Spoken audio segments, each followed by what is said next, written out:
Howdy, this is Jim Rutt, and this is The Jim Rutt Show.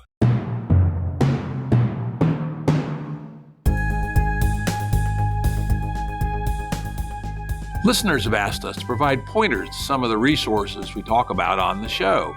We now have links to books and articles referenced in recent podcasts that are available on our website. We also offer full transcripts. Go to jimruttshow.com. That's jimruttshow.com. Today's guest is my good friend and longtime collaborator, Jordan Hall. Jordan is a successful tech entrepreneur and is well known for his insights into the ongoing global transition marked by swift technological progress and the potential for major societal shifts. Jordan was part of the original GameB OGs back in 2013, and he was the very first person, I was there, I'll swear it's true, to use the terms Game A and Game B in that Game B kind of sense. Welcome, Jordan. Thanks, Jim. Yeah, it's great to have you back. He's been on the show a few times in the past. We actually booked this episode way back in October when I reached out to Jordan, suggesting it'd be great to talk to him about his new Medium essay titled From City to Civium. He was a little reluctant, so I hounded him a bit until he reluctantly agreed, and we stuck it out in February. What the fuck? Maybe either one of us will die by then and he wouldn't have to do it, whatever. But here we are, and I haven't died, nor has he, right? Well, as it turned out, this time turned out to be interesting for another reason as well, which is that Jordan has relatively recently come out as a committed and baptized Christian. And so this episode is going to actually be two parts, but with a nice bridge that connects the two. First part, we're going to talk about Jordan's thinking about Civium, from city to Civium, and then we're going to talk about similar experiences I've had. And then we're going to bridge from that to how those things, in part, informed Jordan's big life change to become a committed Christian. And then we're going to talk about that. So that's what we're going to talk about today. So let's start with Civium. In the paper, From City to Civium, the first part of the analysis is pretty strongly grounded on the work of Jeffrey West, Luis Betancourt, and some others on scaling laws. Why don't you give us a quick refresher on both biological scaling laws and on what Jeff West and friends have found about city-type scaling laws? Yeah. All right. So the basic insight is that they were looking at different relationships associated with scale. For example, if you take the mass of an animal and you double it, what happens to the metabolic rate of that animal? And what they discovered was that as they went across a very large number of biological systems, different species, but even, for example, looking at trees and animals or forests and trees, that they kept finding a sublinear scaling factor. What that means is if I take a mouse, for example, and I take a look at its mass to metabolic ratio, and then I double its mass, so now it's like a really big mouse. Then I double it again, so now I've got a rat, and I double it again, I've got a guinea pig, and I keep going up until I have an elephant. Every time I double the mass, I don't double the metabolic rate. In fact, I increase the metabolic rate by 85%. Actually, it's 75% on the biological scaling law.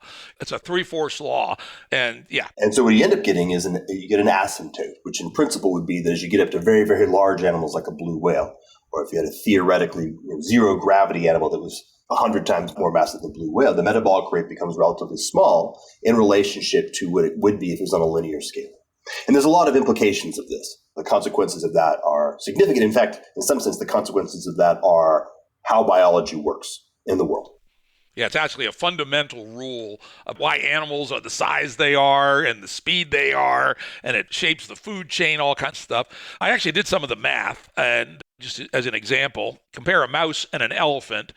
Elephant's about 20 times less energetic per pound of meat than is a mouse, for instance, which is 20 times is a lot. Go, damn, that's kind of interesting and curious. And this is, as you said, this is a ubiquitous law across all known biology. Very interesting, hugely powerful. And I will say, Jeffrey and his crew, Jim Brown, etc., they did not actually discover this empirical law, but they found the theoretical reasons why it's the case.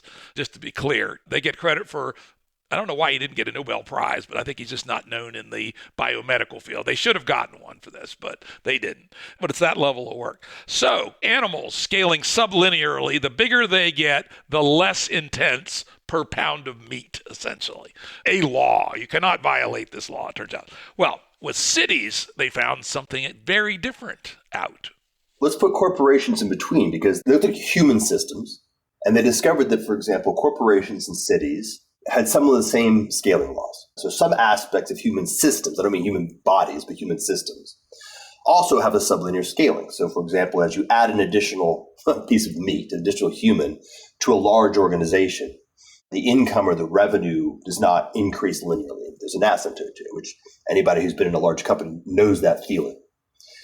But then, as you point out, they discovered in the context of cities a very, very different curve. And in fact, precisely the opposite. Instead of sublinear scaling, they discovered superlinear scaling, which is to say that as you double the population of a city, you increase the GDP or the income per capita and other things like innovation. And we'll talk about some other ones as well, but I don't want to spoiler alert just yet, Jim, by 1.15. And so as you double the number of people in a city, let's say you go to a city of 1 million to a city of 2 million, the GDP per capita increases, which means, of course, the gross GDP increases quite substantially. Yeah, we'll talk about some of the other things, both positive and negative things that are scaled at 115% superlinear scaling. And this makes a huge difference. Those of you who are math inclined, as Jordan said, if you have sublinear scaling, it bends, the curve slows down, stops rising as fast. If you have superlinear scaling, the curve gets steeper and steeper and steeper until it's going almost straight up. And those are qualitatively different regimes. So the regime of cities in particular and biology are diametrically at opposite ends of the mathematically driven force fields which govern their trajectories over time, which is very, very interesting. Now, you mentioned in the paper, and this is something I know that Jeffrey and Luis, et cetera, are very interested in. They have not yet quite proven, though they have strong reason to believe it's true, that a fair bit of this has things to do with increasing the amount of connectivity in ways that are analogous to Metcalf's law. Right. So just to kind of solidify, in just the same way that the sublinear scaling is very, very central to the nature of biology, it drives a huge number of the aspects of how biological evolution shows up across in the world. The hypothesis, in some sense, just a straightforward conjecture that I couldn't help but have when I saw this first presented a long time ago. It was literally my first visit to SFI, by the way. That was the first visit, was when he was showing that. Was that this superlinear scaling must have an equivalent level of import, but in the context of this new regime. And by the way, what is this new regime? Like, what are we actually looking at? And so I went ahead and just took the hypothesis that what we're really looking at here is the same thing as what we see in Metcalf's law. That's a conjecture. I can't prove it. And I'm not the rigorous scientist. Other rigorous scientists are going to have to pick it up. But if you take that as the hypothesis, then a whole bunch of other things follow. Right? So the argument that I make in that Civium paper is that what we're seeing in this superlinear scaling in cities is the same thing we're seeing in superlinear scaling, according to Metcalf's law, that it has to do with the fact that information transfer, or more specifically, that information is a different aspect of reality than energy. And that there's something about the ephemeralization of pattern transmission, formation, and copying that is not the same thing as the energy. So to kind of shift into the world that you and I spent time in, two examples. One is it takes a certain amount of effort and energy and work to invent calculus. And it takes a whole lot less to transmit that pattern. So once the pattern has been discovered, the copying of the pattern, the transmission of the pattern, is a lot less expensive, which is that there's a relationship between energy and information that is woven into reality. And there's dynamics of information, which, by the way, is the anti-rivalrous regime, which we may or may not get into. That is what shows up as this exponential. As we're talking about, how do you build communications networks within the regime of information? And the hypothesis that I came to was that, oh, wow, that's the actual dominant force that's pulling all these things through. But because up until very recently, almost all mind-to-mind contact has had to have been done effectively in person. Like even when the internet kicked off, the quality of virtual communication was still so much lower than the quality of in-person communication that, for example, all companies required all of their employees to be together in offices, which meant largely in the same, obviously more or less in the same town. And so the argument is that this is actually the central driver of this thing that I've been calling cosmopolitan urbanism, which also, by the way, becomes imperialism, and that's part of the paper as well, which is a very simple problem. If it is the case that doubling population has this incredibly powerful effect of superlinearly increasing wealth per capita and innovation per capita, then this is a very attractive thing. That is, in fact, an attractor. And that as humans over time began to, let's say, discover that, I wouldn't say that there's a conscious discovery, but began to notice the consequences in some fashion, they began to congregate and benefit from this part of reality, this superlinear scaling. And then they began to run into trouble. And you start getting these problems you have to solve because you've got more human bodies in one place than your processes, your institutions are capable of dealing with. You got to feed them, you got to water them, you got to get rid of waste, you got to house them, et cetera, et cetera. And so there's one arc of the building out of this category, civilization, is the progressive solution, the discovery of different solutions, different institutions, which include technologies and processes and training for solving these various problems, which then leads to an increasing capacity to put more human bodies in communication, which then builds out more wealth and innovation. Yeah, just to be really clear here, the metric, crudely, is obviously qualitative metrics as well. But the implication of superlinear scaling is very naively, you want your biggest city to be as big as possible. Right. But these things that you discuss are constraints on that. Yep. Can't feed them, can't get rid of the shit, it can't get any bigger than X, right? Yeah. And so if you take a look at that, use that as sort of the basic frame of looking at it. I spent time thinking about it in the context of Rome, ancient Rome, and then the context of late 19th century United States. You start seeing that the whole field of Rome, literally all roads do actually lead to Rome, that the entire empire is the extended body of the city of Rome, and that's the mechanism by which they could actually maximize the number of bodies in Rome. And so, for example, Egypt was a source of food to put bodies in Rome. And the division of labor of that area was around that sort of thing. Not that dissimilar, say, from Chicago in its relationship to New York City in 19th century America. So now you've got three basic solutions to the problem. One is density. How do we get more and more people in the same basic space, which different problems that emerge as density gets higher, like waste and housing, et cetera. The second is transportation, which is to say a virtualization of space. So what does it mean to be in the same place? Well, obviously, if you have trains, the notion of being next to each other is very different than if all you can do is walk or ride horses. And so if you think of it as like velocity, by the way, there's a whole thing that Doyne did on how technology manifests. Transportation also shows up in a very interesting fashion. But if I can bend space by virtue of increasing the velocity that people can operate in the same amount of time, effectively I'm folding the shape of the urban environment that I'm in. I'm expanding the amount of virtual density that I can produce without having to solve the problem of actually squeezing more bodies into the same unit of space. Well, yeah, and also you do have some things about bodies in units, like, for instance, things that happened right around the beginning of the 20th century, the elevator, right? Instead of stacking them 4 stories tall, you can go maybe 15 stories tall by 1910. We still needed steel frame construction to go higher, but you could get masonry up 15 stories. And then things like the streetcar. The cities got much bigger once the streetcar became a thing around 1900, 1910 as well. Exactly. So the first regime is technologies of density, and the second regime is technologies that virtualize space, i.e. transportation. Then the third regime is the one that ephemeralizes bodies or ephemeralizes communication. So the example there, the earliest sort of big example, the easiest example is the messenger. Right? So I don't talk to Jim, I tell some guy to go talk to Jim. That has some reduction. I don't have to be in the same space as Jim. But obviously the big level up was writing. With writing, some portion of our mind is able to be in collaboration, even though our bodies are not. And of course, this is both spatial and temporal now.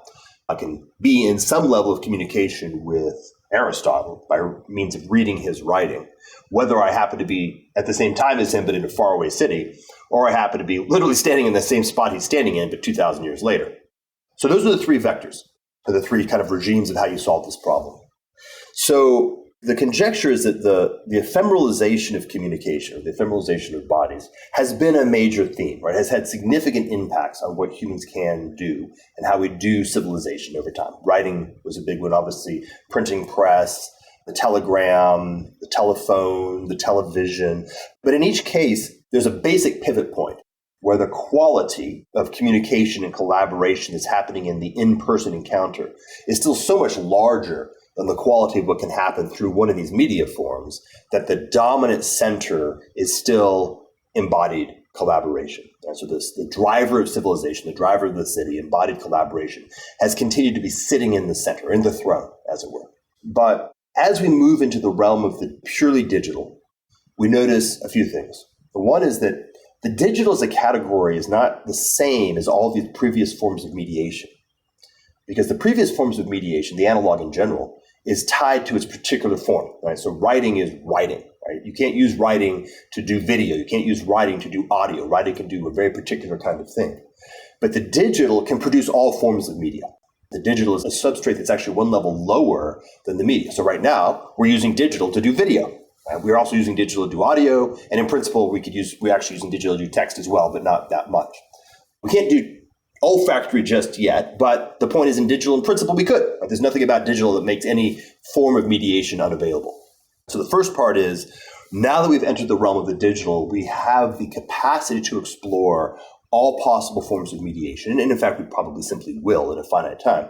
And therefore, there's a point at which the ephemeralization of communication reaches a tipping point where the quality of collaboration between minds mediated by the digital is good enough that the center of collaboration moves from the embodied to these new possibilities that happen in the purely virtual or in the digital realm.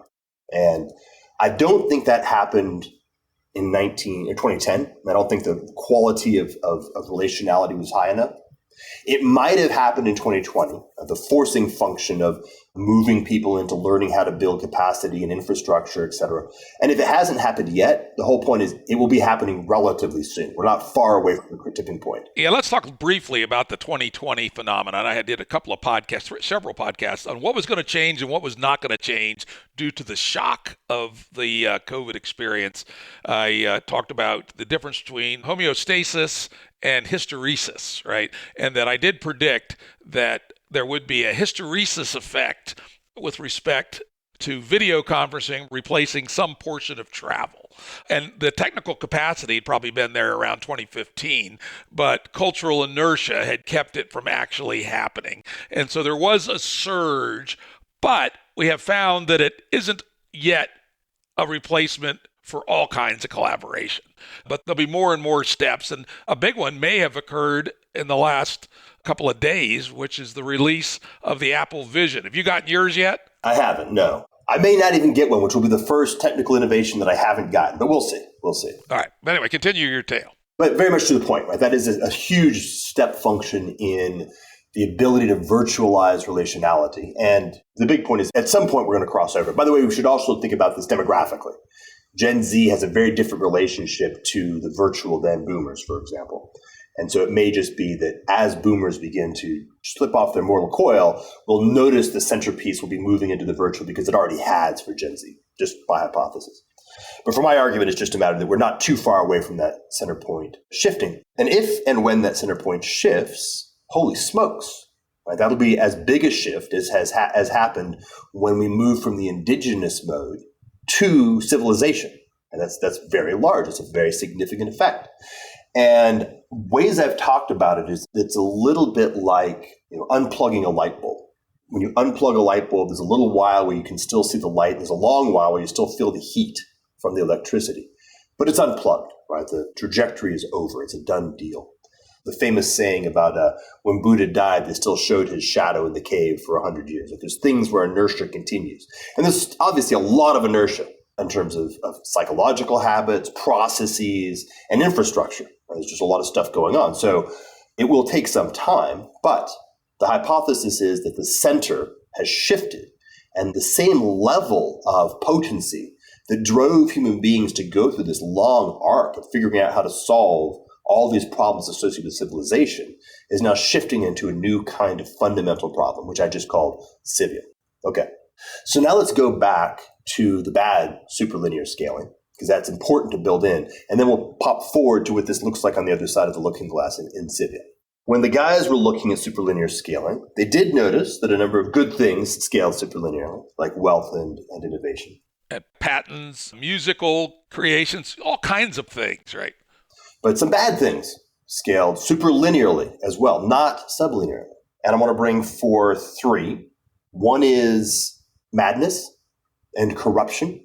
Another is crime. And a third is sickness. Yeah, that's a huge one. Now, this is an important point that most people do not know. For most of human history, with the exception of the late Republic and early Empire of Rome, cities were net killers of people until 1890. And that's in the West, because they are amazingly unhealthy places. And one of the reasons hinterlands had to exist was to repopulate cities every generation. It's true. They were little appendices. Yeah, the appendix actually is a hinterland for your gut biome. So what this means is, what happens is that as cities double in size, they get the benefit of the good superlinear scaling. They have to deal with the problematic of the, frankly, often sublinear scaling problems that also come along with increasing population. But then they have to deal with this very special problem of the bad superlinear scaling. And what that invariably shows up as is a radical shift in institutional structure. They have to make a big upgrade in institutional capacity to deal with this whole problem of these bad superlinears. Great example is the one that you actually pointed to, which was the Victorian transition. And two distinct major institutional upgrades that happened during that time frame. And there's a good history, like really great history, because we have lots of narrative discussions around crime and corruption, crime and political corruption, and around disease. And so we had a series of major problems of disease happening in the city of London from the latter part of the 18th century all the way up to the 19th century, even the middle of the 18th century. And there was a notable problem around crime, that the technique of policing that was grounded in the medieval county sheriff, which is still the state of the art as you entered into the 1700s, wasn't keeping up with the increase in urban crime that you're beginning to see as population was moving past certain thresholds.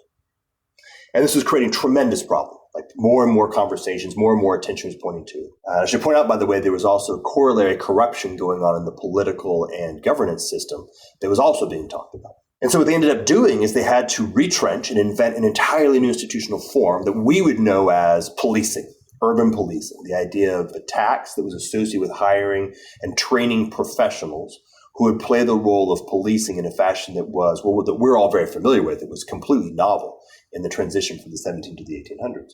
And in exactly that same time frame, we also had the development of urban sewers, waste management, which was a real major piece of the disease vectors at that point in time. And a huge upgrade. In fact, London is still largely sitting on top of that basic infrastructure. And I think I did the math at one point, I did the research. We're talking about like a $50 billion of modern dollar capital investment over a period of 50 years to build out this sewage infrastructure, completely changing the shape of how London dealt with waste. So massive infrastructure upgrades. And by the way, when I say infrastructure, I mean technology, processes, training, cultural artifacts, ways of behaving, just a whole institutional shift. Okay. Which means, of course, that it has a big step function consequence. It's hard and risky and largely resisted to make those kinds of shifts. And so the tension of the superlinear bad has to be quite high. And then they have to make the risk, the valley crossing risk of going into a new institutional form to make it across the valley. And if they do, you enter into a new moment. So the arc of civilization, I would say, is sort of a series of relatively meaningful step functions as innovation and wealth deal with the sublinear scaling problems of population doubling. And then epochs associated with resolving the superlinear problems. And each epoch is a reset and gives us the ability to go a lot bigger. Okay. Now, the reason why I want to bring that into the foreground is that if you haven't noticed, we're kind of running into that same set of problems. Things like crime and corruption. And corruption, by the way, means the degradation of the functionality of social institutions across for a variety of different reasons. And we most notably in 2020 had a big problem with disease. And so this thing that has happened in the tail end of the 20th century and the first quarter century of the 21st, where we're getting old, brother, is reaching the limits of the institutional forms that got us out of the 20th century. And so where those superlinear scaling factors are pushing the boundaries, which means that we're facing something like a necessity for a major regime change, some new significant institutional form. Okay. Now, this is interesting because it's coming up at exactly the moment when the center of gravity is beginning to move us into the virtual. Maybe what that tells us is that the virtual is actually going to be the solution to a lot of those problems, and that this is going to be extra fuel for the transition to the Civium construct. All right, so now let's move into the Civium. There's like three basic problems. So the idea of the Civium is that with the center of gravity, or the center of this new attractor being at the level of the virtual, we have a massive decoupling of the body and the mind, that the value of collaboration, now being mediated by the virtual, can be increasingly, in fact, will be increasingly driven by the fact that you can get more minds in collaboration in the virtual than you can in any city. Even the biggest cities are nothing compared to what's going on the internet. And so more and more and more of our collaborative capacity will migrate, let's say, up into this virtual field, which will, by the way, suck that collaborative capacity out of the cosmopolitan urban environments, which will have a reciprocal closure. They'll actually become superlinearly less attractive because they'll still have the bad stuff from population, but they'll have less and less of the good stuff from population. And here's the big piece, and it will unlock a new capacity to reestablish the humane elements that we've been giving up for the entire arc of civilization that you pointed to. The cities are very unhealthy at the level of minds, right? Increasing insanity, depression, etc., and at the level of bodies. And by the way, even at the level of culture, because our cultural artifacts to make civilization work require us to cobble together things that subordinate the needs of humans to the needs of scaling at the end of the day. Yeah, just think about oppressive policing as an example. I live in a county of 2,200 people. We know the sheriff. The sheriff knows us. He knows who's a shitbird and who's not. So the hand of the law, while very vigorous when it needs to be, is not at all oppressive. Unlike you go to New York City or even worse, London, where the 2 million CCTV cameras are watching you all the time. You are in a panopticon, and it's horrible. No wonder people are insane that live in those places. And yet, even with all that, they still have a crime rate 10 times higher than we have. That's right. And as we're seeing right now, we may be seeing it go through a crisis point, an unsustainable crisis point. Okay, so as I started going down this path, I started traveling around looking at different possibilities of what the smaller scale might look like and investigating indigenous communities and whatnot. One of the things that I noticed was how much we've actually given up in the cultivation of civilization. And this how much shows up in quality.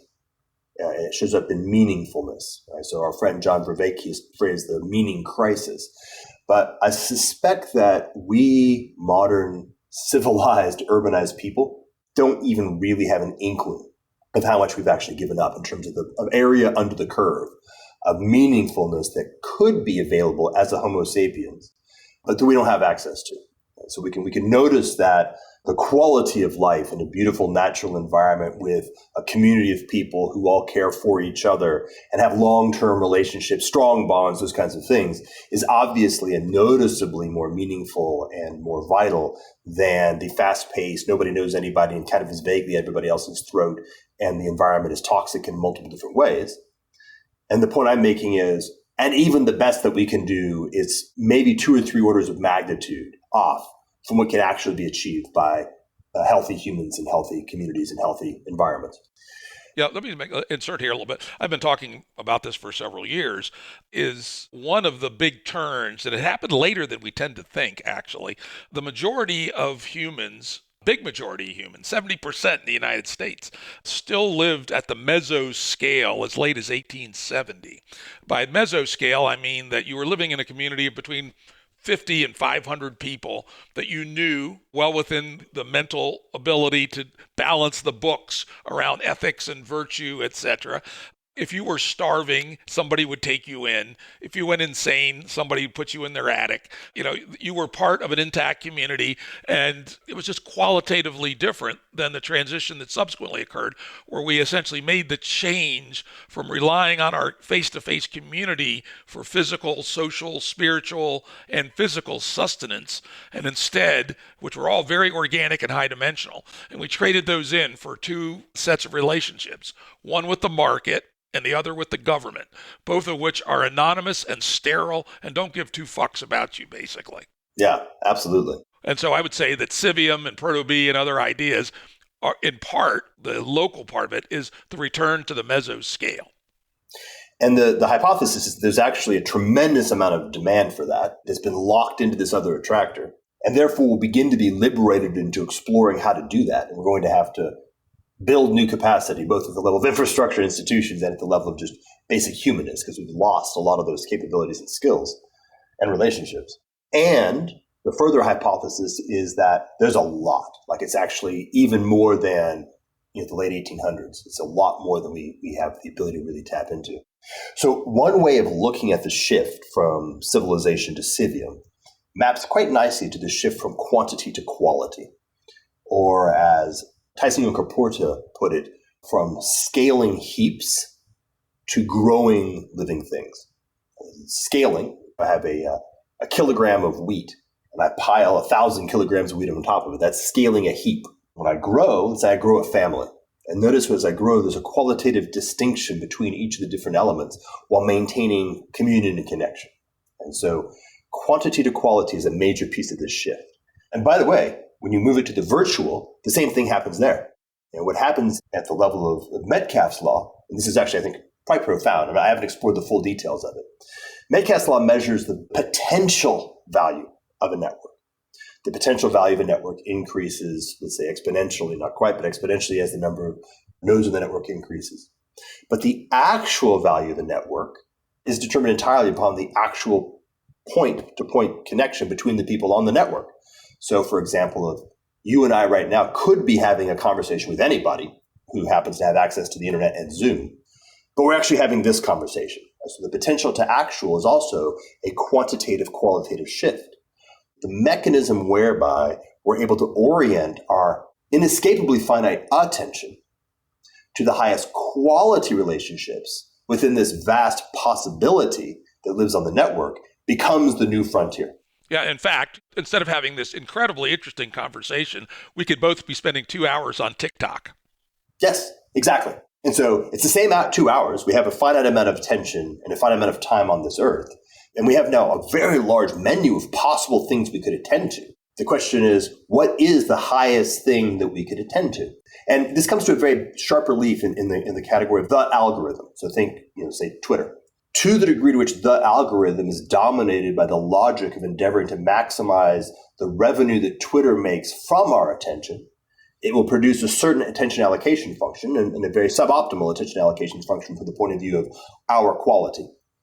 But a different driver that is endeavoring to consistently make the highest quality use of our attention, completely separate from any notion of Twitter or revenue generation, assuming it could be sustainable, which I trivially could be, could begin to grow in a tremendous unlock. So if you look at the differential between the amount of actual quality that's being produced by Twitter and the amount of potential quality that could be produced if we did a better job of actualizing that potential, again, orders of magnitude. Yeah, let me draw a GameB line under this. And let's use Facebook, because that's, I believe, way more advanced in its strip mining of our attention than Twitter. Twitter's sort of incompetent at it, It's not as bad as Facebook. Facebook's clearly worse. And the other damn thing, what's it called? Instagram, which I do not do. Homie, don't do no Instagram.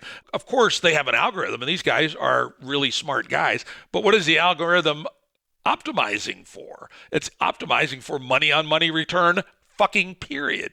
If it turned us all into social deviants, cutting off our genitals and going insane, as long as it was profitable and as profitable as possible, that side effect would be totally acceptable. By the way, as profitable as possible for just the next quarter.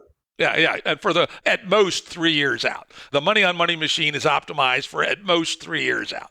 And so that's the driver. And imagine what a world would look like if the curation of how we expend our attention was instead optimized for human well-being within planetary limits. What a different world that would be. Well, that's the world that we're talking about. That's exactly the kind of world that I suspect that we begin to move towards as we shift from civilization to Civium.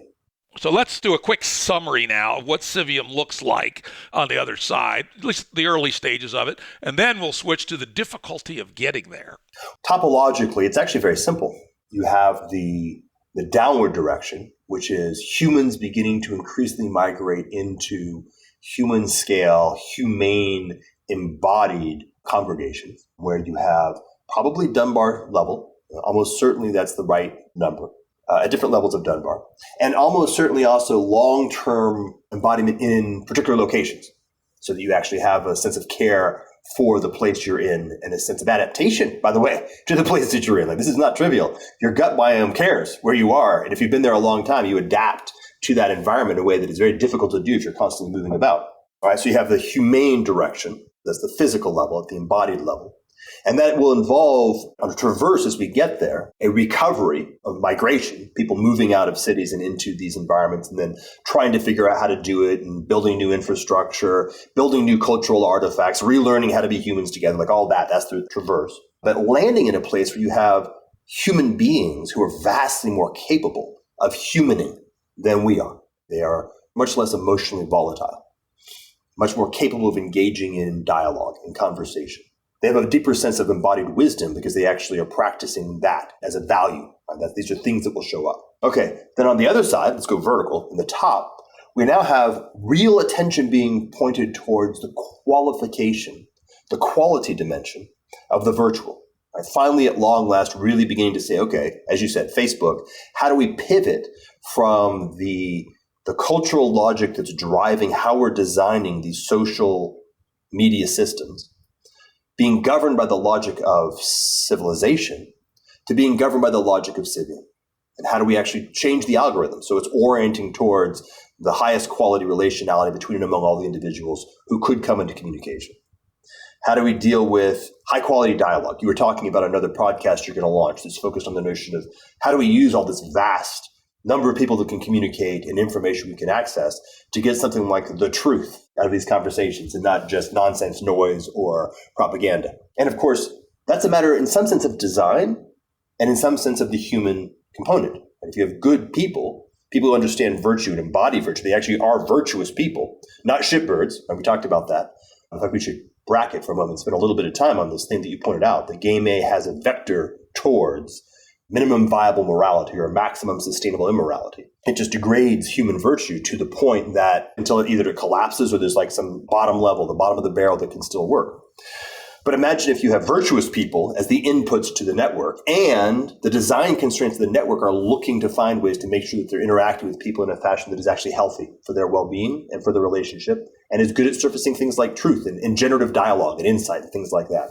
And this is not vaguely Pollyannish. The point is that as you move across the line from civilization to Civium, what you begin to see is the amount of possibility and the amount of actuality that opens up when you begin to reorient your design constraints.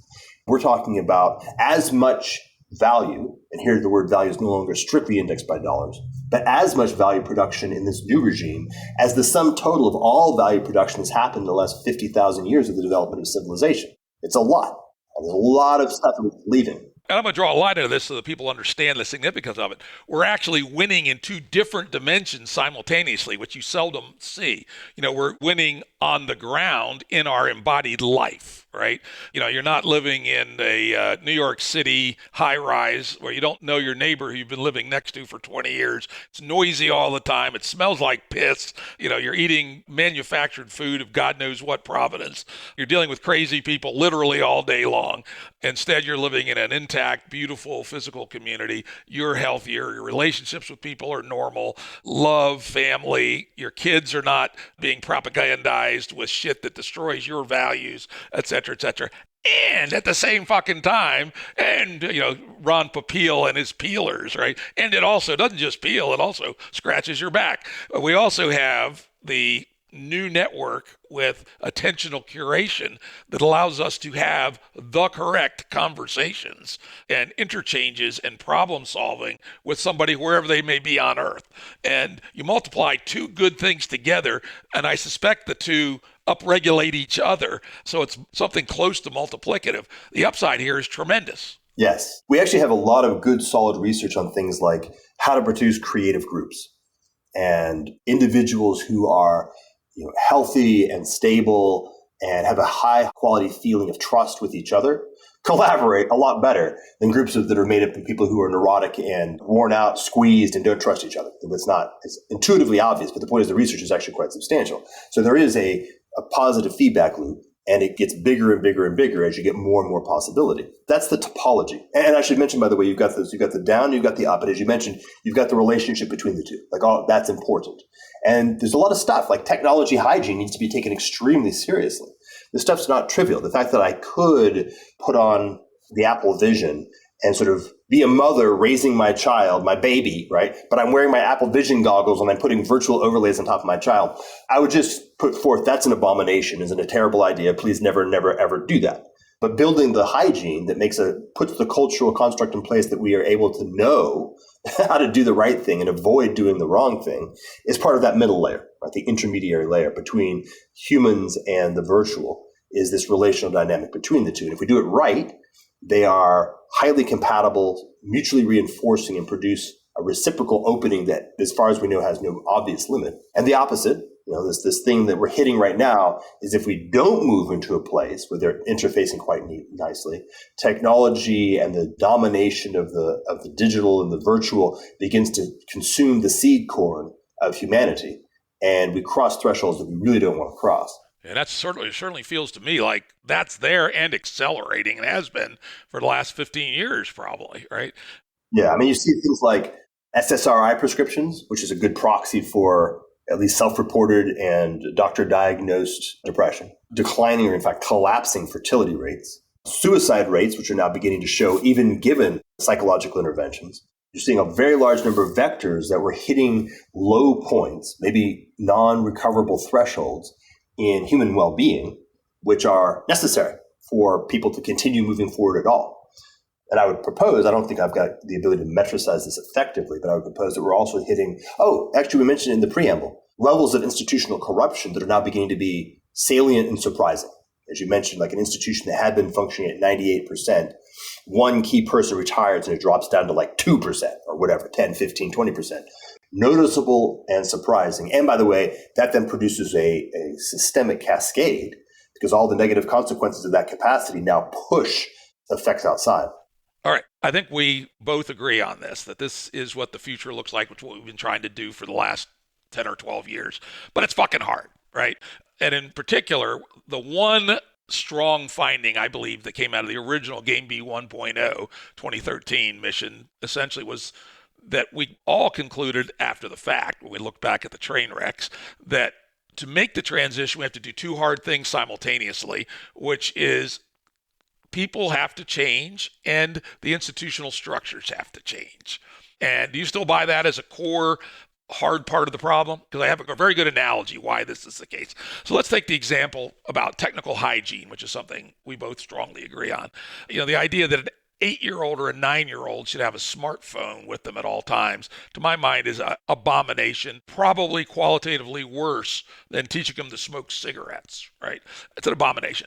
However, you are the parent of an 8 or 9-year-old, which you will soon be again, and I'll be the grandfather of one at about the same time. And if all of her friends start having smartphones and their social life is mediated via smartphones, it's going to be an extraordinarily harsh decision to make. Do you cut your daughter off from her friend network, or do you let her smoke cigarettes when she's 9 years old? And to my mind, having the personal change to realize technological hygiene is hugely important and a top of the food chain value, unless you can also influence the institutions, particularly the ones in your local social network. It's only the most hard-bitten person can stick with their new values without the support of the institutions around them. So, for instance, we lived in Jordanville, where one of the covenants, the concords, as Megan likes to call it, is that children under the age of 16 shall not have smartphones. And everybody that lives in this community absolutely agrees on that. And oh, by the way, it's an expulsion offense if you intentionally violate that concord. Suddenly, it's real easy. None of your 8-year-old or 9-year-old daughter's friends have smartphones. So the technical hygiene becomes trivial. So there's a case of we got the insight and the personal change, but if we don't have the institutional structure around it, it's almost impossible to maintain. But once you have the institutional structure around it, the correct culture, the correct norms, values, and virtues, it becomes easy. And somehow threading the needle of doing the two at the same time is what's turned out to be the hard part of this mission. Agreed. And we went on a long journey of trying to figure that out. And so we're now moving into the next topic, I think. So let's briefly talk about the fact that you and I both, in our own ways, tried to build early stage Civium type things. In my case, like we called them Proto-Bs. In your case, you call them Civiums. Very, very similar conceptually. And by the way, if you want to read my write-up on Proto-Bs, and it's old, it's not my current thinking, but a journey to GameB on Medium, link will be on the site as usual. But we both found it a harder lift, I think, than we thought. And for different reasons have kind of backed away from that as our mainstream approach. Why don't you very briefly, in 3 or 4 minutes, your experience on at least a couple of these Civiums and why they didn't work? I'll work backwards a little bit because as I discovered, for example, one of the reasons why you and we had some wrong inferences was that you and I are actually unusually good at identifying a value, deciding that that's our value, and then living that way. So I remember when I was 20, I said, my current values tell me that I'm going to be a vegetarian. And the next day I was a vegetarian for 20 years. That's that. Turns out that is not actually common currency. If you don't have an existing, let's go say the word is actually religion, but for the moment, community infrastructure and institutional structures, like you said, that kind of make it easy, embedded, built in, swimming downstream very much, almost nobody will actually maintain a diet, for example, even as simple as like just choosing to not eat sugar, right? Choosing not to have donuts when they're walking by the bakery. By the way, that's one you and I both have trouble with, so we're not, no holier than thou. I'm a famous fat man, by the way, so I'm a really bad offender on that one. So. Here's the second, is this notion of hierarchy of values. It turns out that's a key element. Jonathan Pageau put it very nicely. He had a great keynote, very well worth watching. He, I think, at the ARC Forum, maybe in the last 6 months. And the point he made was that first, you're going to be worshiping something, which is just to say that you're going to have a hierarchy of values. There'll be some things you value more than other things. And the things that are at the top of that value hierarchy are going to be the things that will be orienting your choices and selecting between what sorts of things you will and won't be trading. And if the thing's more valuable than another, that's the thing you're going to do. So that's what you're worshiping. The word worship just means the thing that you're orienting more and more and more is the highest values in your life. And as it turns out, cosmopolitan urbanism does a very, very poor job of creating aligned hierarchies of values. And so what that means is that groups of people in cosmopolitan urbanism end up doing something like the lowest common denominator. And we see this out the wazoo out in California. So you get nice, it's nice. People can be very nice and pleasant. And you can get together at nice cafes that everybody can agree have good design and they have neat new food. And everybody looks good, right? They're all sort of healthy and have good dress, which is a thin, not at all deep. You can't build anything important on it. Sort of minimum viable communion upon which you can maintain the necessary components to be functional elements of the market and the state, which you mentioned earlier. The market and the state are like, look, people have to be ready, willing, and able to go to work on a relatively recurring basis and not get into too many fights. And so that's the sort of the level of the value structure that the market and the state project as the hierarchy of values. And that's the least common denominator. Now, individuals and groups can and must sort different things. But now because you don't have a recurring group of strong bonds, everybody is ultimately selecting from what is ultimately a relatively flat and relatively tepid hierarchy of values. And this shows up as things like people being ultimately at the end of the day unwilling to do real stuff when shit hits the fan. A civium or any real community, if you died, who supports your wife and your kids right? And as you mentioned, in old-fashioned communities, in real communities, if your cousin is nuts, somebody has an attic to put him in, make sure he's safe, make sure he's well-fed and relatively adequately groomed, right? And that's happening at the level of the humans, not at the level of the state institution. It's at the level of the humans, the level of the relationality. That has to do with the hierarchy of values and with a proper communion. We don't have that.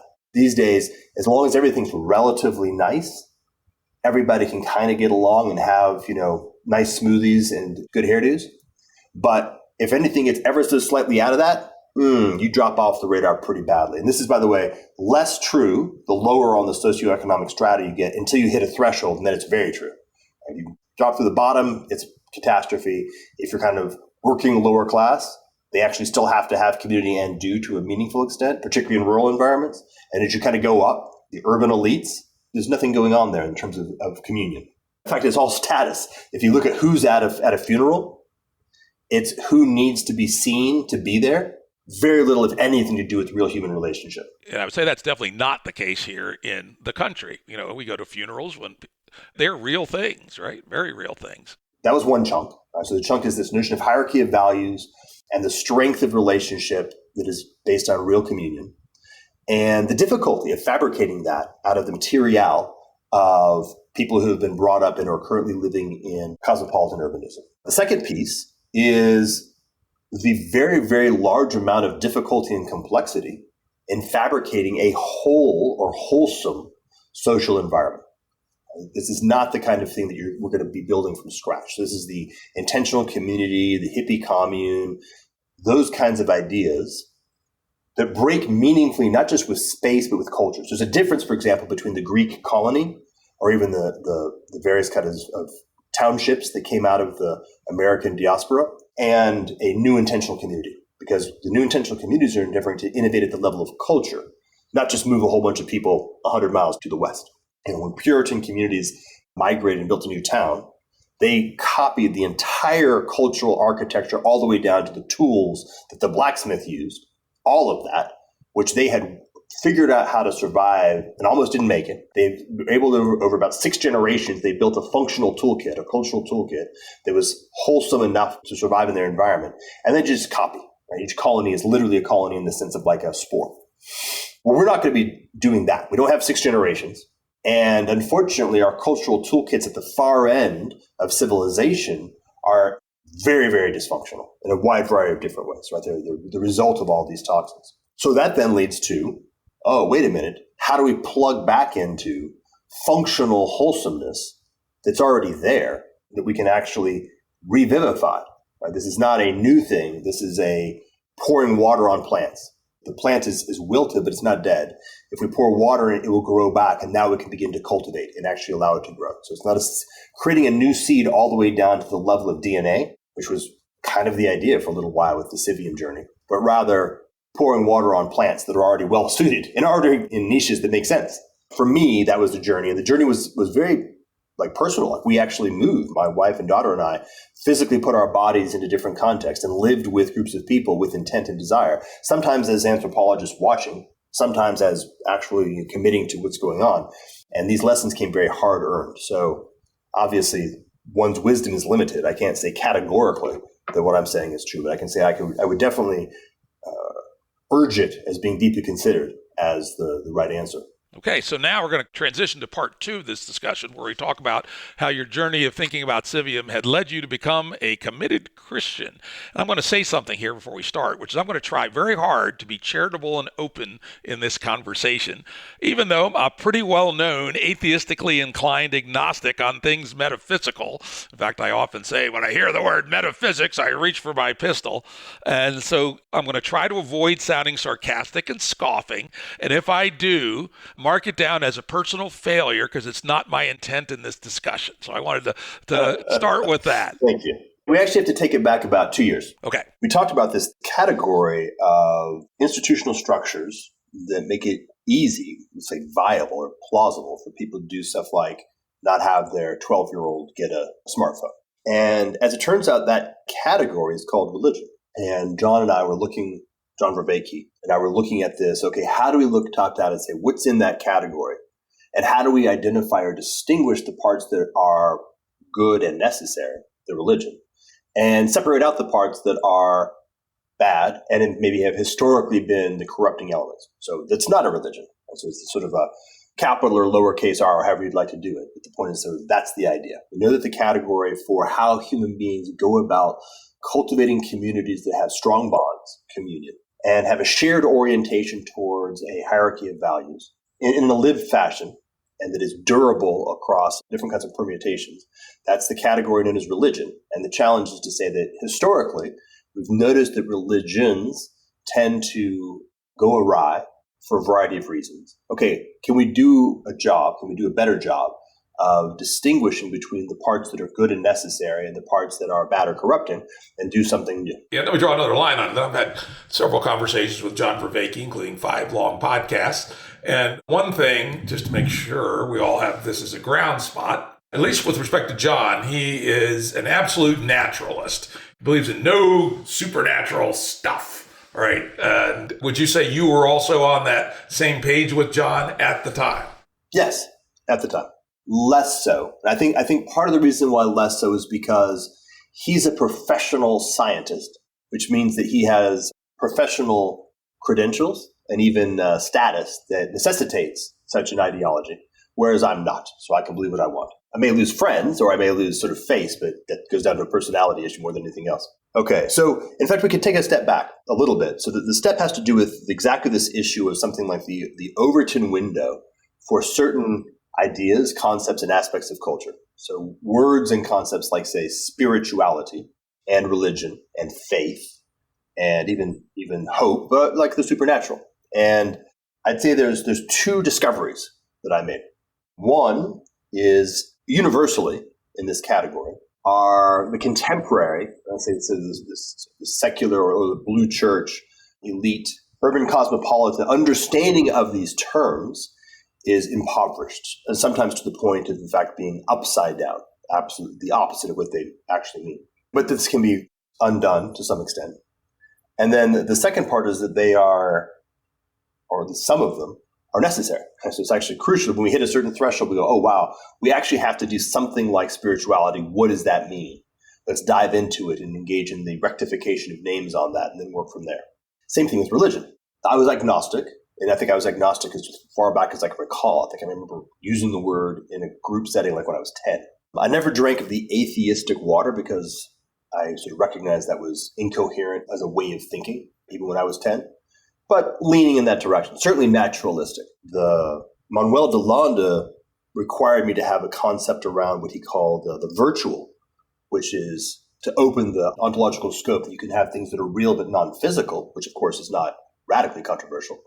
But this notion of the supernatural is sort of fun to play with in movies and role-playing games, but shouldn't be given any real consideration in terms of agency in the world. So then a process of being dragged, kicking and screaming through these doorways of these ideas, spirituality being maybe not the first, but this is the first I'll narrate, and exploring that. So what is this thing? What are we talking about? How does it work?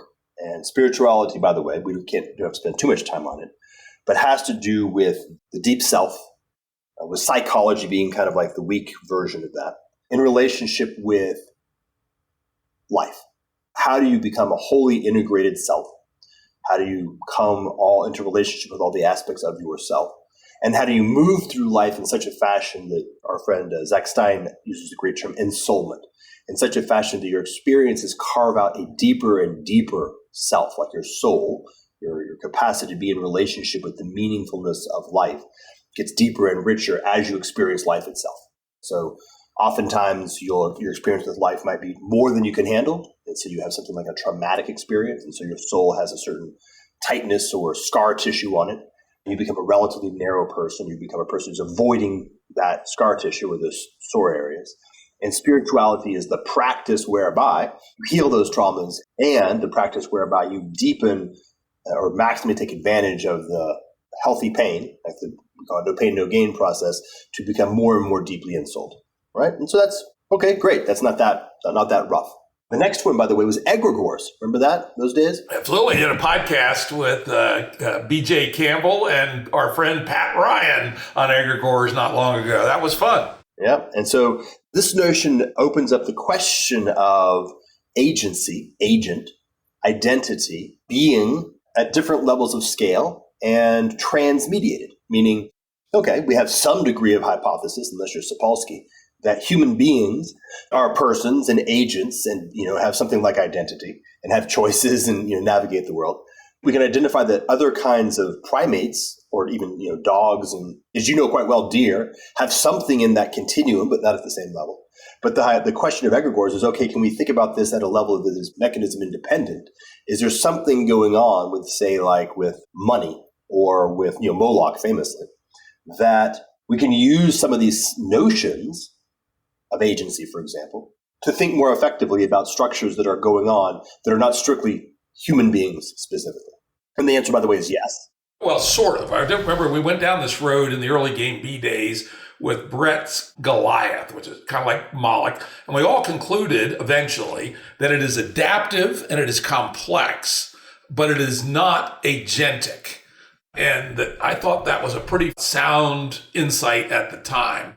And that's essentially where I remain with most forms of egregores. And further, some of them, let's say concepts, so I recently wrote a little piece on the idea of Yahweh. I pointed out that every person who thinks they have an idea of Yahweh, i.e. the Abrahamic God, has a different one.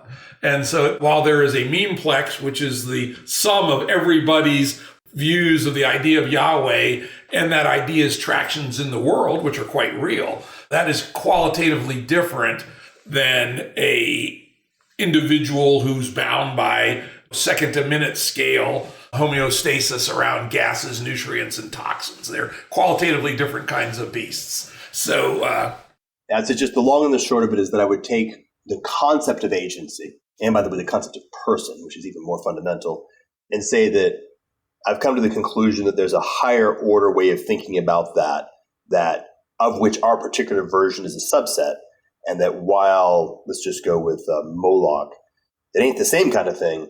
A proper understanding of person and agency would say that Moloch is agentic, but that's going to be a lot of work to unravel that. But the point is, thinking about these things in this way, and then also facing the real difficulty of, okay, we're going to need something like a religion. All right, let's take a look at what are the design space of religion. What does it look like to construct cultures that have appropriate practices that build? And by the way, put a lot of work into this, both in terms of comparative anthropology, history, looking at lots of different kinds of cultures, talking with indigenous groups, like looking at, can we build a map? What do ritual structures look like? Why do ritual structures vary? Why are ritual structures conserved? What kind of role do they play? Like, pretty sizable amount of effort being put into that. And then noticing that without many generations of time, we're going to have no luck in building anything that's going to be successful in this domain. So the concept of religion, which is zip there, this is where there's a lot of sitting on this. Just to say it again, the concept of religion, broadly speaking, covers the question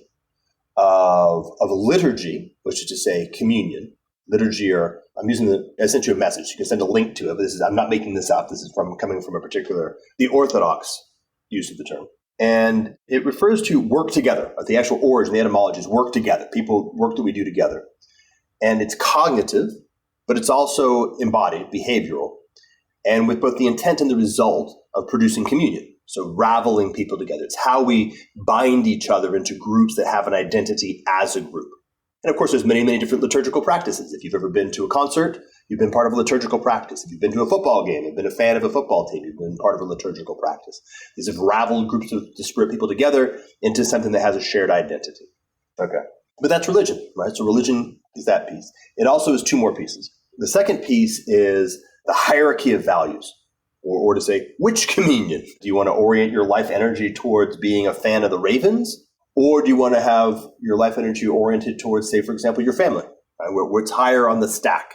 Where do you orient your attention? What's the verticality of it? And then the relationship between that two, which would be something like rituals, which are the things that ease or create structures or infrastructure, scaffolding, that makes it easy for people to live according to their values, to come into groups, into communions that are driven by those values, and are able to respond to the context of reality as reality impinges upon the life that we're trying to live. How do we deal with a war? How do we deal with a famine? How do we deal with sickness? How do we deal with people retiring from our business without the entire thing unraveling? And so that's the category of religion. So again, my journey was one of coming to know what I just said, which was super not on my radar at all 3 years ago, endeavoring to grasp this thing deeply, but in some sense from a very academic perspective or an intellectual perspective, trying to understand it, maybe from an architect or a designer perspective is maybe even better. How do we design this kind of a thing, top down?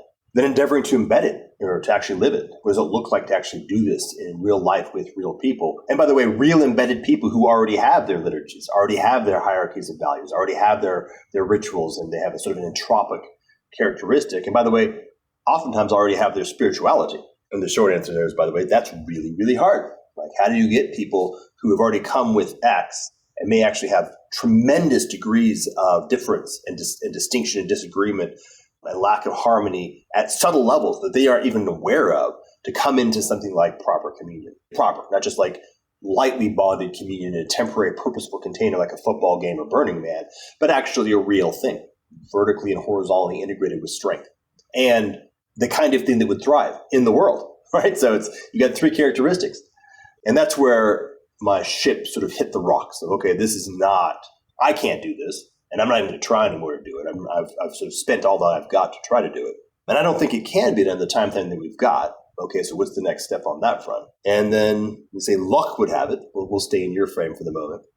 I ended up being invited by my wife saying, hey, let's make one more very, very half-hearted run at this. Let's go visit this town in North Carolina. I talked about this a little bit with Daniel Thorson on the podcast, but as we were doing the Civium thing, I made this very good analytic criteria of various places that fit within the design space. And this region of Western North Carolina was on that list. It was actually like number 8. And we did that RV trip where we went and visited your place. I went to Highland County. And the next stop was supposed to be here in the Asheville region. But because we were all worn out and burnt out and were ready to move on, we skipped it. It's the only place we skipped on the whole trip. And then we moved from the RV world to the airplane world. We traveled to different countries and islands and whatnot. But it was kind of sitting out there as like the one slot on the spreadsheet that did not have a red X next to it. And so coming out of Ecuador, put a red X next to that, we ended up looking at the spreadsheet, and Vanessa said, let's do this then. And so we did, with very, very little hope. Effectively no hope, actually. More of a, maybe we can find a place that we can live and it'll be a nice place. We'll be able to hang out there and that'll be good, but not any real intent or hope that we'd be able to build this Civium thing. In fact, I think I'd largely said, that's done. Maybe somebody else can figure it out. And interestingly enough, we actually landed initially in Asheville, but we drove through Black Mountain on the way.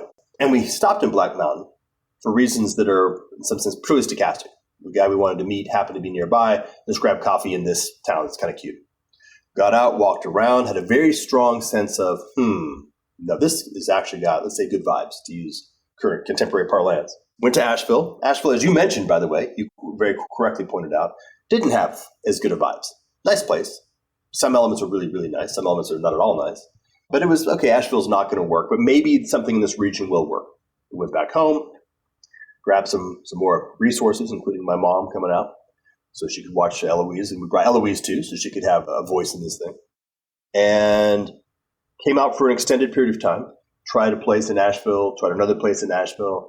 After about the second week, I had a very strong sense of this isn't going to work. Let's eat all the rest of our Airbnbs in Nashville and let's try Black Mountain. Let's give it a real run. It wasn't even we hadn't chosen to get an Airbnb there on the second trip, but we did.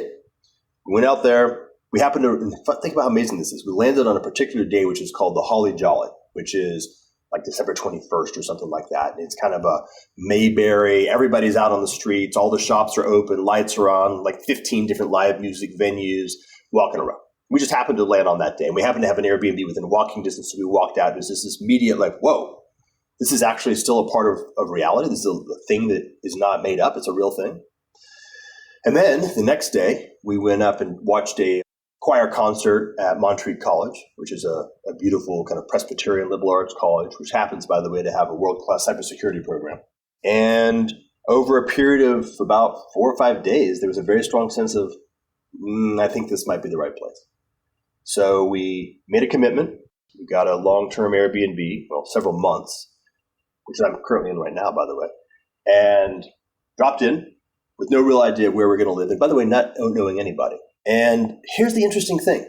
All of the lessons that had been learned in the previous journey of Civium, I's started being dotted and T's started being crossed. Simple stuff sometimes, like, I really thrive in this physical context. This works for me, works for my wife too. Unlike, say, for example, she does pretty well at the beach. I'm not really a beach guy, weirdly, since I lived in San Diego for so long.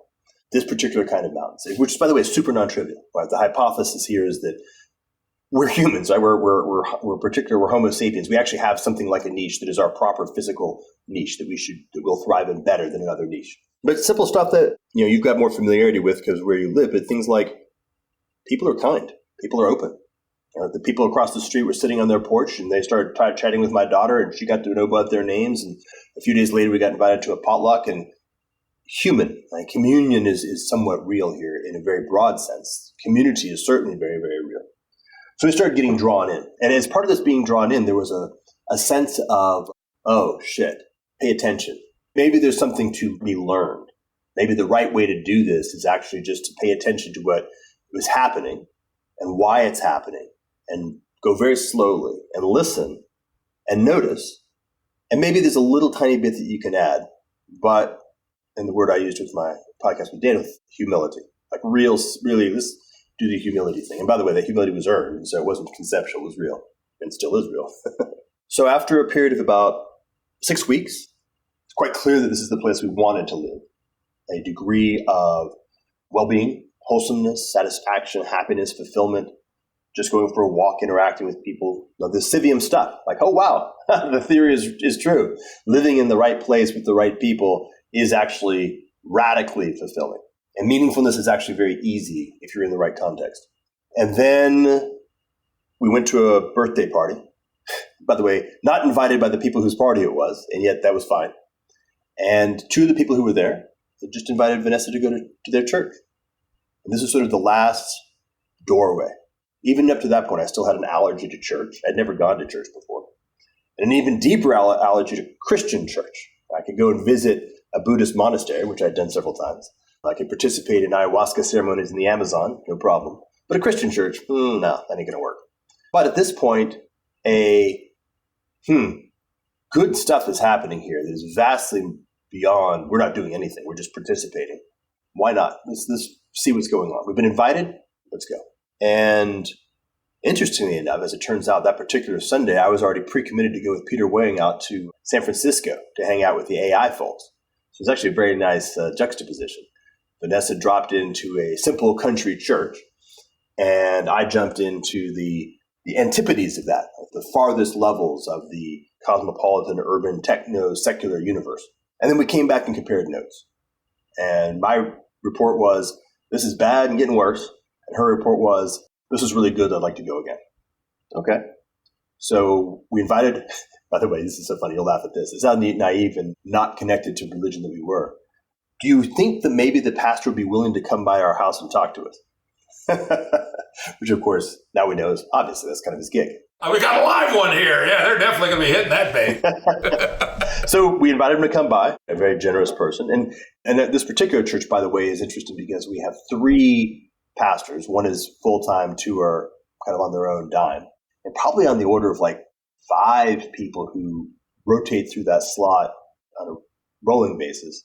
And then another 13 or so people who do something in that regime, in the environment, because it was a COVID church. It was an amalgam of a variety of different churches that when COVID shut everything down, and everybody had to leave their physical big building, they ended up saying, well, screw that, we're still going to go to church. So they ended up going to house church, which meant they ended up mixing at houses that happened to be nearby, regardless of previous church affiliation or denomination, and found that something very powerful and good happened in that intimacy. So when the possibility came back, one of the groups was gifted a church building, a very modest church building. And so, I don't know, maybe 30 or 40 people started showing up.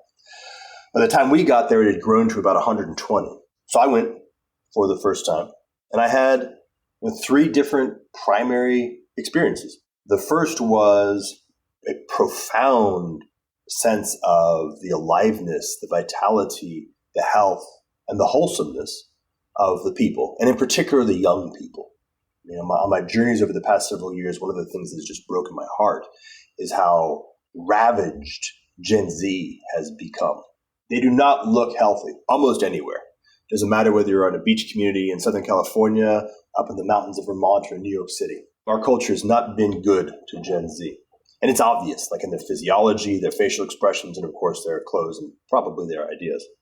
But these young people looked amazing, like literally even at the level of like just their physicality. And they were with their families. As I mentioned, in fact, in our email, over a period of a year or so since we've been going, at least 6 times I've noticed a teenager between the ages of, say, 14 and 17 come, often with their friends, maybe come again, but then bring their parents. So not parents dragging their unwilling teenager into church, but teenagers bringing their parents into church, because there's a vitality. There's a need being met. So that was the first. Healthy, multi-generational families, healthy kids, healthy teenagers, and a sense of present joy and vitality, aliveness, and wholesomeness in the space. And by the way, from a purely theoretical perspective, that's the gold standard. Right? That's the currency. That's the thing. Whatever produces that is the thing to be thinking about, to be orienting towards, but that's the measure, that's the test.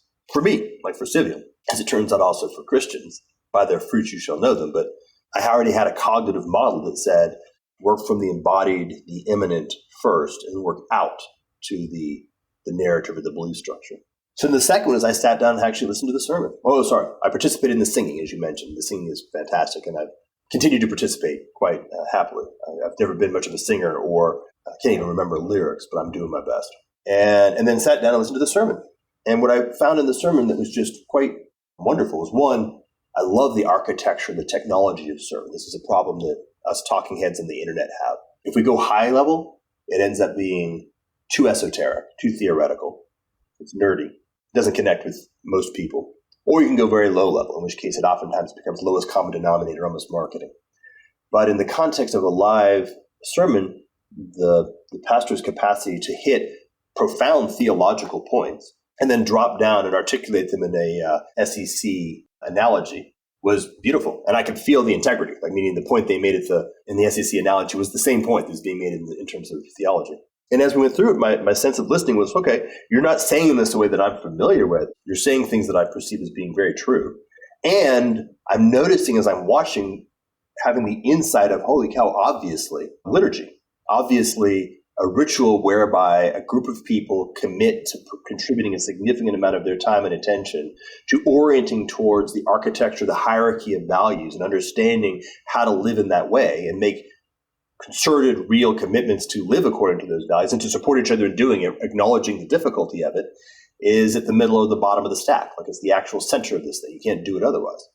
Okay, let's pause there. This is very important. And this is all the stuff that at least some formulations of Civium or Proto-B are looking to achieve.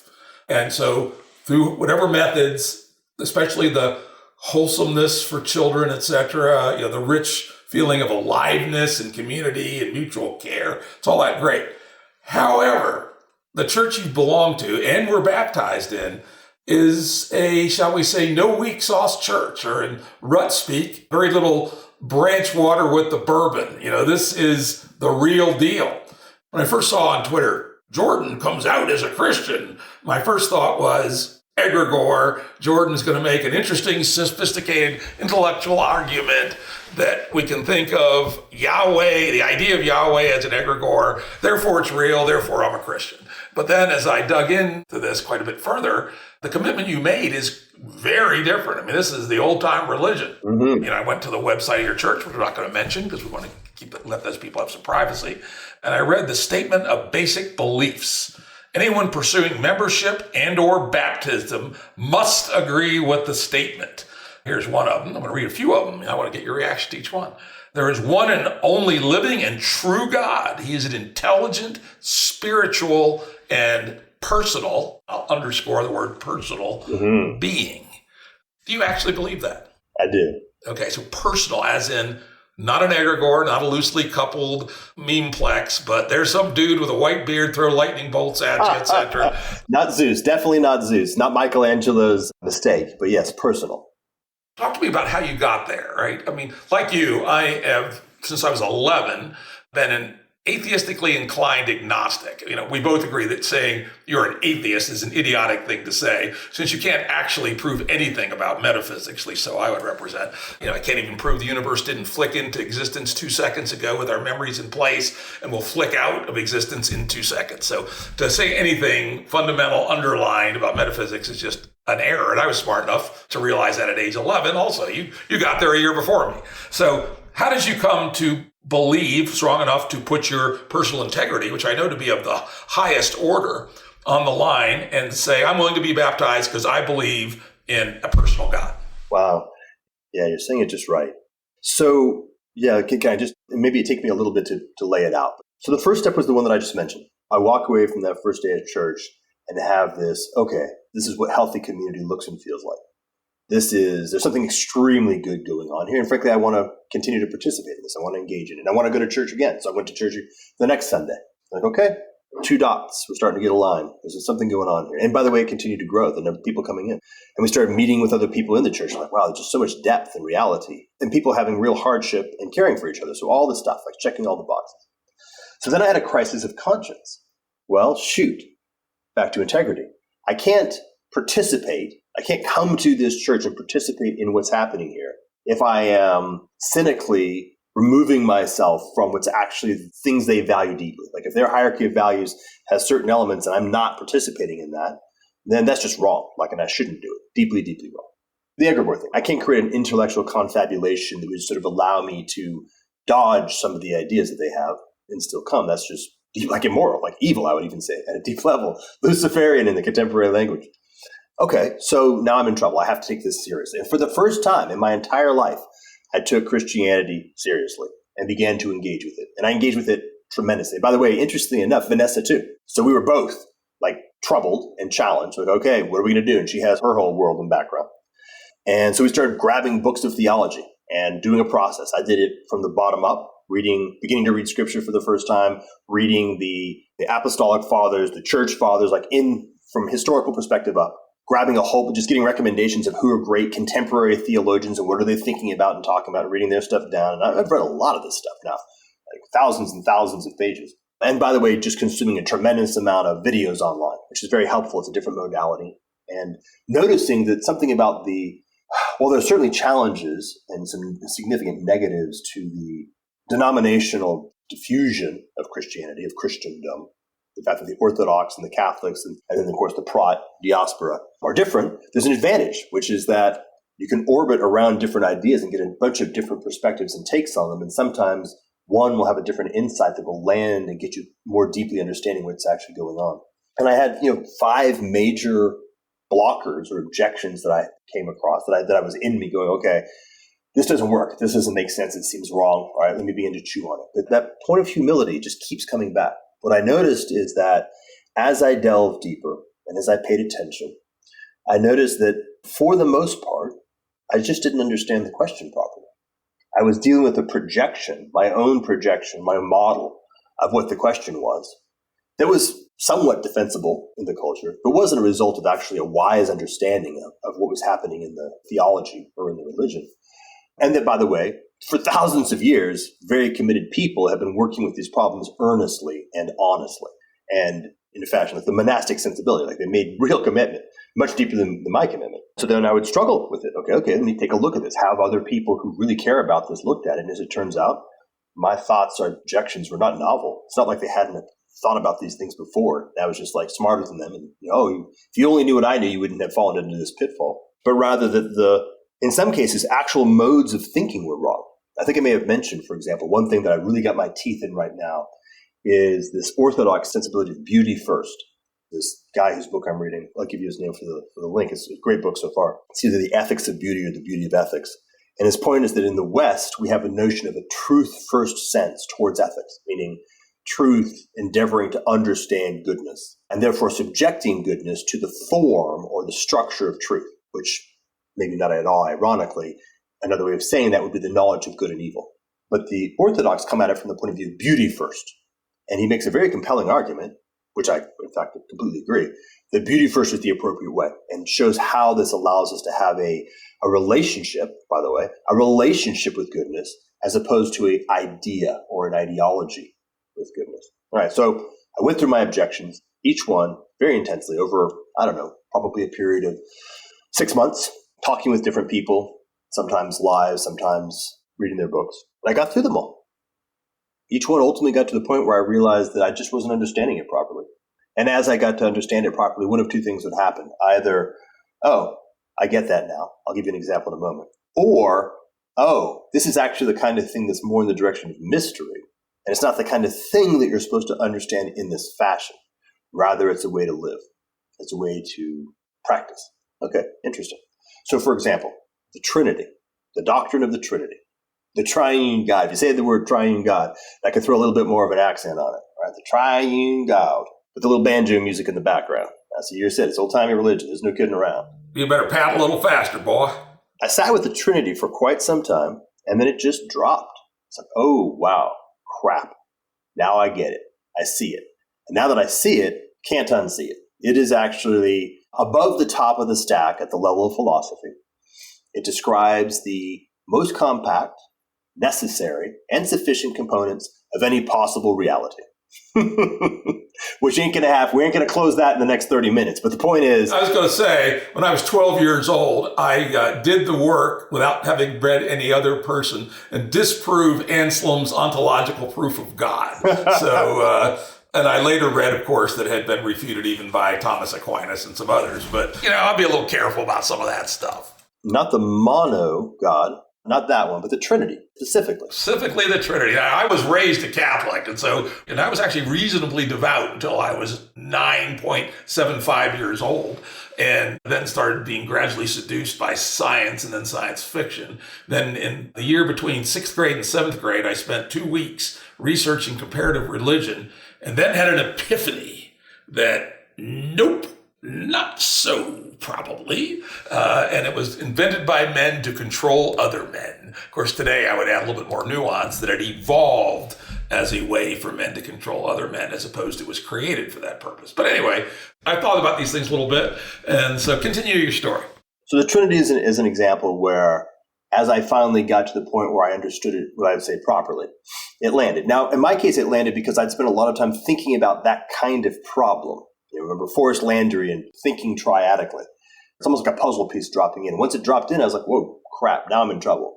Because I believe that this is true. Like if I run the checksum and I keep going back and forth and thinking about it, I no longer have the ability to think about a viable reality where this isn't actually the generator function of that viable reality. I mean that philosophically as well as theologically. Well, now I have to start taking the rest of it true. Seriously, taking it seriously. So now we get to the tough one, like the gristle between the teeth. And it's funny that you hit on it because it is actually the gristle. For Vanessa as me as well, even more so than me, which is this notion of personal relationship. And to the Western mind, this is particularly galling because we are truth-first civilization. I'm not going to, be able to get you there, and I'm also not really going to be able to describe it well, but here's the point. The notion of person needs to be taken properly. And the notion of relationship needs to be taken centrally. This is a key insight. The essence of the triune God is pure relationality. Relationality as the ontological primitive, out of which other things are produced. And by the way, the phrase relationship is more fundamental than relata is a good one to take a look at. There's a number of folks who are beginning to say that out loud. And that's get you pretty close. It gets you pretty close. And by the way, is sort of the cutting edge of thinking clearly about reality. So when you realize that relationship is the primitive, then you have a question of, oh, wait a minute, remember that? Did you see my tweet that the inverse of ideology is relationship?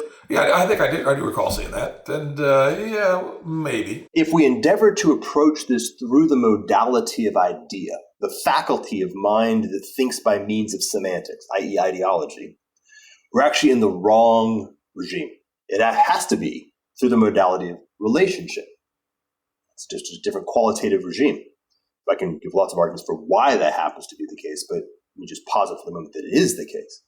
And when you begin to proceed in that fashion, you go, well, I have no idea how to do that. And that's a good place to be. Like it's kind of like when you acknowledge, like you said, what was the phrase that you want to bring into the vernacular? Now's the time. The hero's phrase?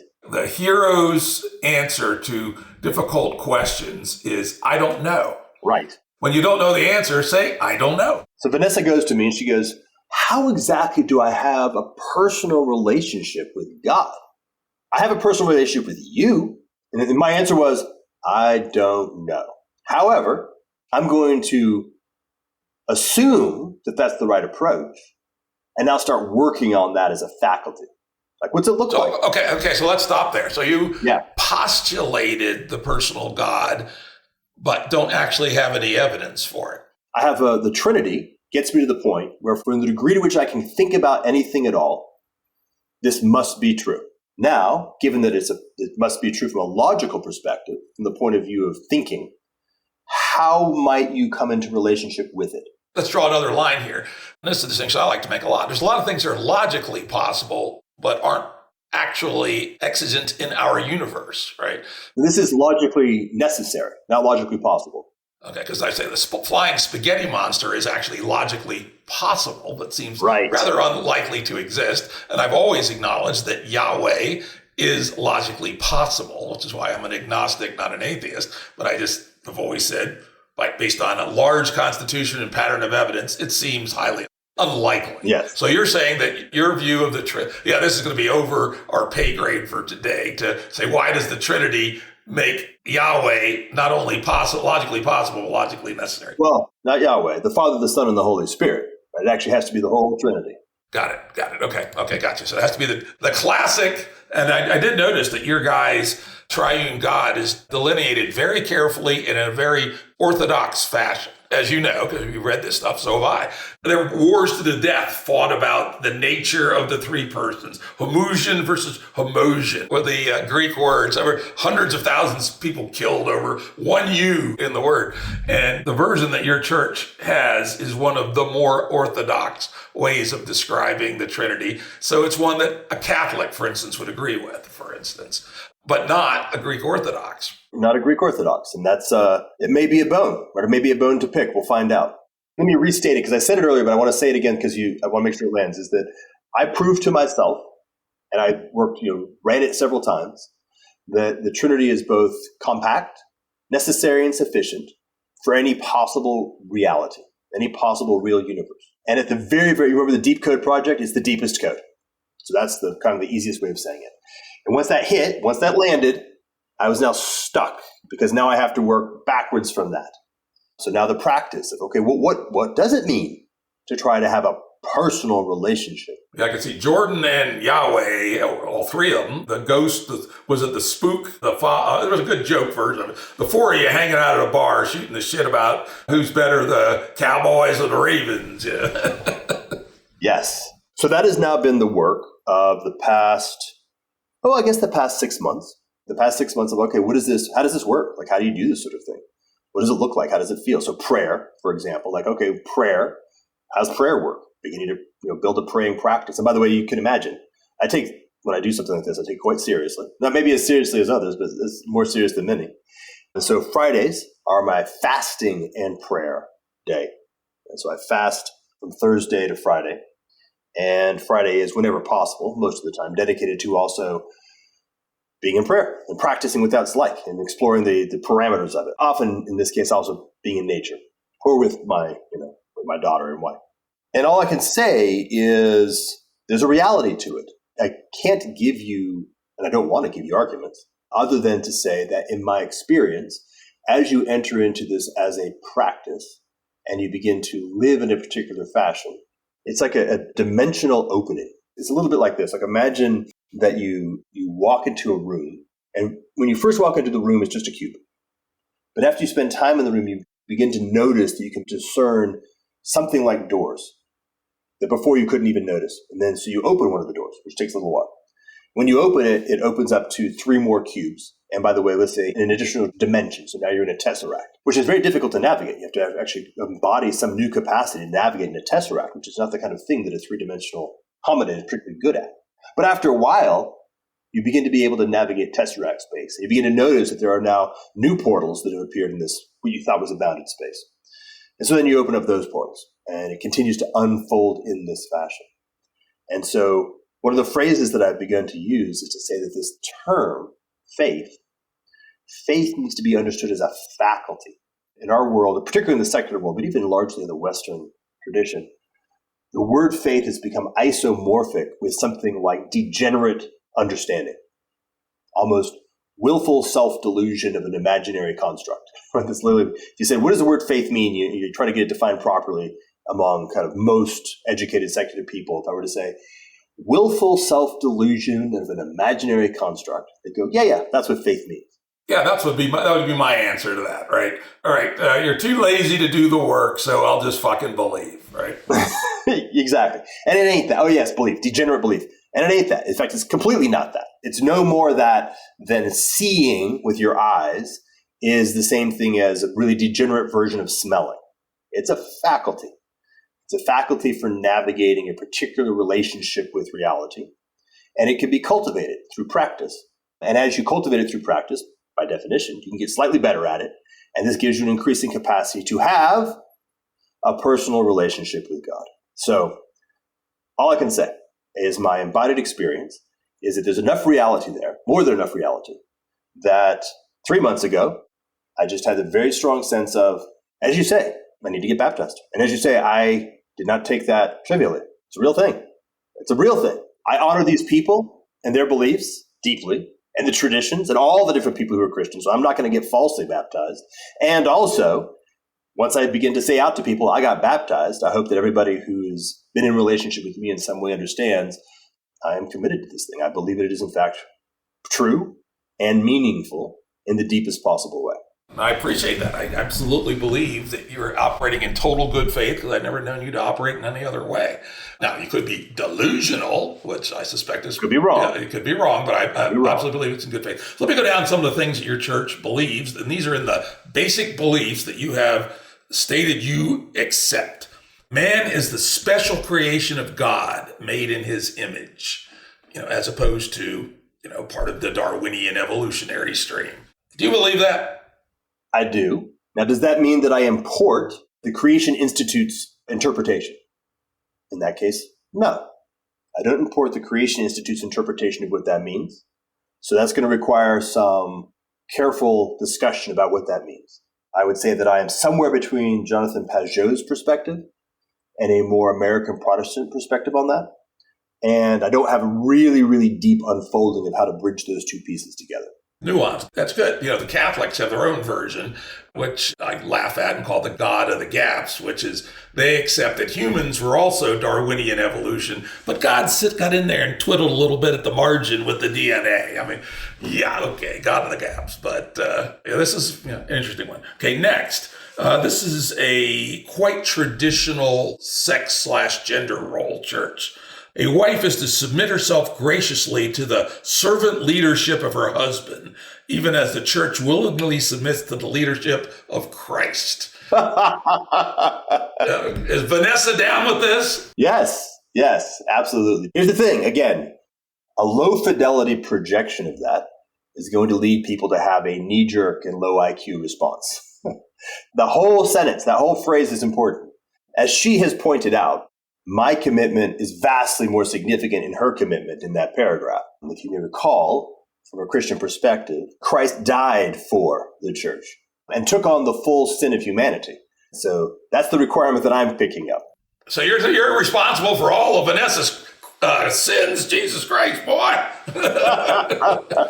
My responsibility is to step into those shoes the best that I can, which I will do a very poor job of, but with good faith. Okay. And her responsibility is to take a different path, but a path that is symmetric, compatible.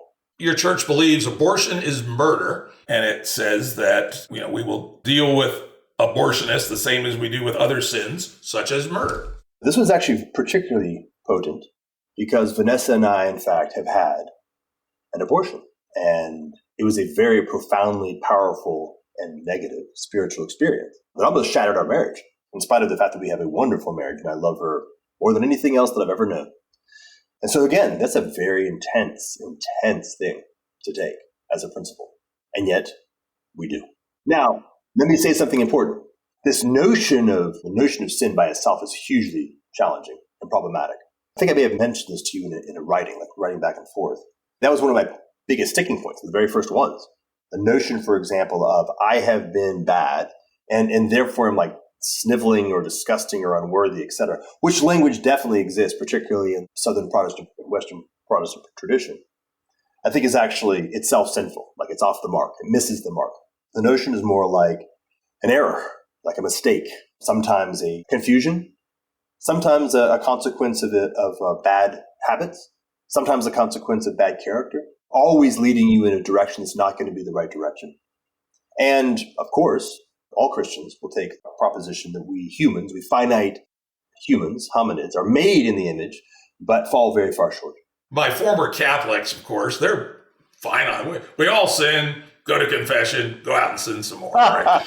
Well, not so much that, but we all sin. We're not going to be able to get away from that. So it's not let's make a list of sins and you're the bad guys and we're the good guys. Rather, how do we figure out how to live life well? That's the real question. Yeah, there was actually a medieval heresy, the Pelagians, I think it was, that believed that you could eliminate all sin. And it's the kind of thing today I would say that so stupid only a professor could believe. But the other church fathers, particularly Augustine, demolished that one in a very good logical fashion. So score one for the Catholics, right? Yeah, we're sinners, and the idea of a world without sin is relatively ridiculous. I want to insert right there. So you're kind of hitting on a point, and I think this is a very good point. So for me, one of the major sticking points was an image of what you might call kind of like the mad and punishing God, which is very common, particularly in American Protestantism. The notion of we were bad and we were going to be beaten or whipped or punished for it.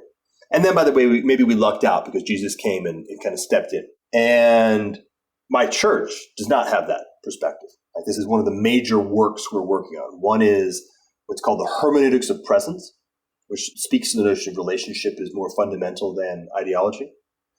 But the other is in the direction of the kingdom, the idea that what the God, the effort, intent, and hope of God is to convey to us how do we humans navigate life well? How do we actually live joyful, thriving, healthy, happy, creative lives? And that as we make errors, as we make mistakes, those are going to lead us away. And how do we get back on track? Right, so that's and by the way, this is a very serious group of people. So this is very biblical. This is sort of very scriptural, by hypothesis, more scriptural than the alternative. But you can notice the difference. There's a very different energy. This is the energy of a loving God, a God that truly actually is loving. And the Orthodox say it very nicely. I love this metaphor. From their point of view, at least as I understand it, God is light and does not turn away from us. We can turn away from him. But when we turn away, we experience that light as heat. And the more we turn away, the more we experience it as heat. And so that's the transform. Interesting. Again, that's not too crazy. Though I will, in my village atheistically inclined agnostic phase, I always say, well, go read the book of Joshua and see what this Yahweh dude's all about, man. He flogged his chosen people because they weren't complete enough in their genocide, for instance, on multiple occasions. He's not exactly the God of sweetness and light. Let's get now on to the next one, which I was kind of surprised that you could choke down. But I'm sure you have a good reason, which is this church is a version, not quite a hard version, but a pretty hard version of biblical inerrancy. Let me read the statement. The Holy Bible is written by men divinely inspired and is God's revelation of himself to man. It is a perfect treasure of divine instruction. It has God for its author, salvation for its end, and truth without any mixture of error. Yep. Even though it contradicts itself. Well, even though our capacity to understand it is quite limited, that's the challenge. So, again, this is, by the way, experiential. And I've had a number of really great friends, people who sometimes I've known them for decades and didn't even know they were Christians, but they were. Some of whom I did, and they were very, very deeply Christian. People who spent literally decades in this stuff. And so what happened is I would come into a contradiction and say, okay, help me figure this out. What's going on? So then we go through a process. And the fact is that the hermeneutics, the concept of hermeneutics in Western culture comes from Christianity. How do we understand this freaking thing? How many angels will dance on the head of a pin, right? You can get wrapped around a lot of knots, but the long and the short of it is something like that is an article of faith. And there's an experience that as you spend enough time on a particular question, by the way, I've got a great one for you in a moment, you will begin to discover that your understanding reveals that what appeared to be a contradiction is actually a lack of not even perspective, but almost like consciousness on your part. That you actually have to grow as a person to be able to grasp what's actually being said or done there. And maybe, by the way, you may never grow enough as a person to get there. This is like the experience that we all have, by the way. You read a particular good book, like a really rich, strong, beautiful, timeless story when you're 14. And some of it you get, some of it you don't. You read it again when you're 60. You're like, oh, my goodness. There's a whole lot more going on here than I perceived because I wasn't the consciousness. I wasn't the being. I wasn't the soul that could receive the whole of it. Well, the premise is the Bible is that ad infinitum. Again, my little needlings, I like to quote the 39 death penalty offenses in the Old Testament, then Matthew 5:17 to 19, where basically Jesus says, I did not come to change the law, not change a jot or a tittle of it, blah, blah, blah. The idea that he repealed all that stuff, killing anyone who violates the Sabbath. But anyway, so that's one of my little needles, but I will leave that with Pastor. This is not in your basic beliefs, but it is in the Statement of Theological Distinctives, which in the subtitle is The Christian and the Social Order. All Christians are obliged to seek to make the will of Christ supreme in our lives and in human society. And basically talks about the Christians should oppose racism, reform greed, selfishness, vice, all forms of sexual immorality, blah, blah, blah. We should work to provide for open, blah, blah. Should seek to bring industry, government, and society as a whole under the sway of the principles of righteousness, truth, and brotherly love. Sounds an awful lot like theocracy. Well, in fact, it's very much not. It's actually a really good point. Going in the direction of theocracy would be the perfectly satanic version of that. It's absolutely the opposite, but precisely because it's so close. One of the things I've really been puzzling with is, by the way, as a backside, this question of like Satan or egregores and how that works. Obviously, I have to be treating that very seriously and now delving into it. So this idea that the fundamental adversary, which we can frame in a variety of different ways, will always take the thing that is closest and pervert it just enough. Otherwise, it wouldn't actually be effective. So the true kingdom is the exact inverse of theocracy. But when people grasp that through the faculty of, let's just say for the moment, just truth first, they fall into an ideological mapping, which is, by the way, idolatrous, an ideological idolization of Christ. And this produces the worst possible circumstance. You really have to sort of spend time delving very deeply into these things to avoid the pitfalls. And of course, there are definitely pitfalls, but the point is something like, well, I'll give you an example. One of the principles that a friend of mine said is that his understanding of Scripture is that one of the fundamental elements is something called soul sovereignty. And this is part of what was governing his relationship with me for decades, which is you, Jim, have a soul, and you have exclusive sovereignty over that soul. It is utterly inappropriate, immoral, wrong for me to endeavor to bring your soul in any direction other than where you choose to bring it. I can share with you the truth that I have received in my life as best I can. I can share with you my testimony of my life experience as best I can. And I can answer the questions that you ask me with as much earnestness and capacity as I can, but I cannot endeavor to convince, and certainly not to propagandize you of literally anything. And it's actually one of the worst possible sins would be to do that. And not just me. God has granted that sovereignty to you. The keys to your soul are yours and yours alone. Well, if you take that as a core principle at the very bottom, then you begin to see how theocracy is a violation of that in the most egregious fashion imaginable. So what do you think your church means by that? What they mean is twofold. One is a real reaction against an error that happened in the American church, particularly the Southern church in the mid-century, which was a withdrawal from the world. A one and done, dot a couple I's, cross a couple T's, learn a particular secret password, kind of like you say with the Catholics. Confess on your deathbed and everything else is good to go. Look, the world is utterly, fundamentally corrupt. It ain't going to get any better. You've received Christ's salvation. Hunker down. Keep your head down. Sin maybe a little bit less than other people. Hope for death soon. Go to heaven. That actually was a pretty significant piece of the American Protestant universe for way too long. And that is something that our particular church is aware of and is endeavoring to heal and restore. So that's a big piece. That's actually much more important than any of the other elements. The notion of, no, we actually have a responsibility. We actually are called to be co-creators or collaborators, to cooperate with God and to support the kingdom of heaven on earth. We're here for a reason. So our salvation begins something, but the actual sanctification, the process of living in the world The kingdom of heaven is at hand, right? It's here. We're supposed to be doing this in this world now, according to the way that when you look at the Gospels, Christ talked about the kingdom of heaven and what it looks like and how to live it. He talked very, very, very little about your personal salvation, how you should hunker down and not do anything until heaven comes. And then the other piece is actually, in some sense, very straightforward. We'll return back to our notion. If you are actually living in the context of religion, like you have a religion, in the way we've been describing it, and you have a hierarchy of values, you would be engaging in the worst kind of hypocrisy if you did not fully commit to living those values into the world as an individual in the communities that you're living in. Let's go from there, because this contrasts pretty strongly with late epoch GameB thinking around coherent pluralism.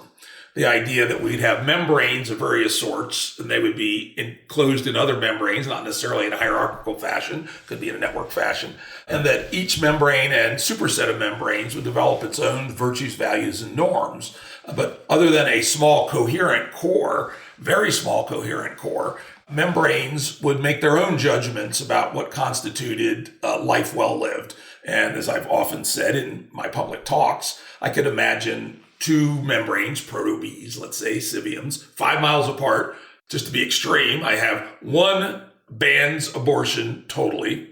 If you have an abortion, you're out. The other one, abortion's mandatory. No children may be born live to any member of this civium. And I have said publicly that either of those could be a GameB membrane, so long as they are part of the coherent core of 3 or 4 core values around how we live, which do not get down to that level. What is wrong with that idea, and why should essentially there be a universalizing way in which the Christian church wants to make everybody adhere to their game plan? Well, I would actually say at a slightly higher level. So the hypothesis is that there is something like good, that the arc of history brings us towards the good. But it's very difficult for us to discern the good, and we make errors constantly, and we live in a tissue of our own fabrication almost always. But it's there. And let's just say for the moment, a way of saying it is that God created the good, or is the good.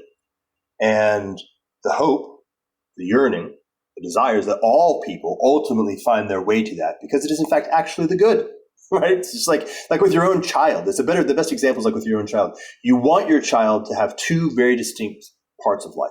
One is you want them to have freedom. You want them to become their own person and to live the life that is theirs to live and on their own terms, so they can truly, authentically, actually own the life they live. And 2, you want them to actually live a good life. And you want them to live a life where they are oriented towards the highest possible good, and they are experiencing that as richly and fully as possible. That's actually another way of saying that exact same phrase. I don't know if you saw my recent tweet. I put out one with a triangle for the personal level: virtue, responsibility, and freedom. And all 3 constrain each other. I would argue that's a pretty close snapshot of how we should think about ourselves and our children. But and our neighbor, though they may choose different trade-offs. My view is that the good is socially constructed, and that it can vary, and that cultures that have very different histories may have, say, very different settings for freedom versus responsibility. You can look at the psychological work done on East Asians versus weird people, white educated, they literally see the world differently at the level with East Asians seeing relationships much more strongly than objects. The way people speak about scenes when they're describing a picture, they're qualitatively different. And so what strikes me is not at all unreasonable that someone whose family has 2,000, 5,000 years of East Asian culture might come to a different setting between freedom and responsibility than somebody who is post-Enlightenment weird person.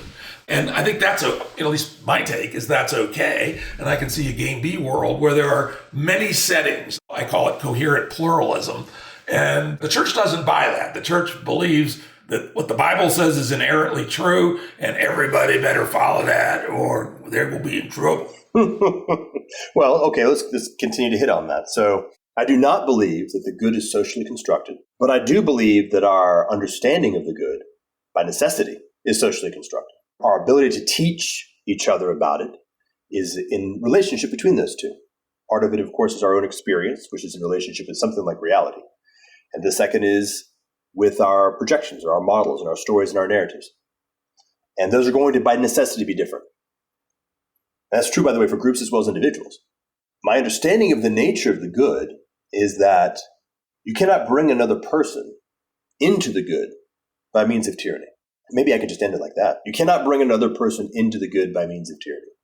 If you deeply, deeply love another person's soul, as I would propose the good tells you you should, then you also know that it is a heartbreaking effort of relationship to endeavor to create a space that cultivates them towards this thing which you don't understand and which they don't understand, and the journey towards which is going to be fraught with all kinds of error and pain. That's the right way of looking at it, right? This is not a simple prospect. It's the most painful thing that could possibly be imagined because, of course, it is the human existence in this world. And needs to be held in that way, like in the heart as just tragedy or post-tragic. This is the key. Tragedy, and then hope. Where next for the journey of Jordan Hall? You've been a person who, for as long as I've known you, since 2008, has been a person on a mission to bring something to the world, right? And you've tried things, and you still have some vision. You've now made a very huge change in your personal metaphysics, in your personal community, many, many things. And I take this as absolutely true that you've done this in good faith. Where's the journey of Jordan Hall go next after this big change? At the bottom, of course, this is going to be a lifelong exploration for me. So I'm painfully aware of the fact that I've got a very late start on this process. Again, I've got friends who've been working on this for 40 years. I've been working on it for a year, more or less.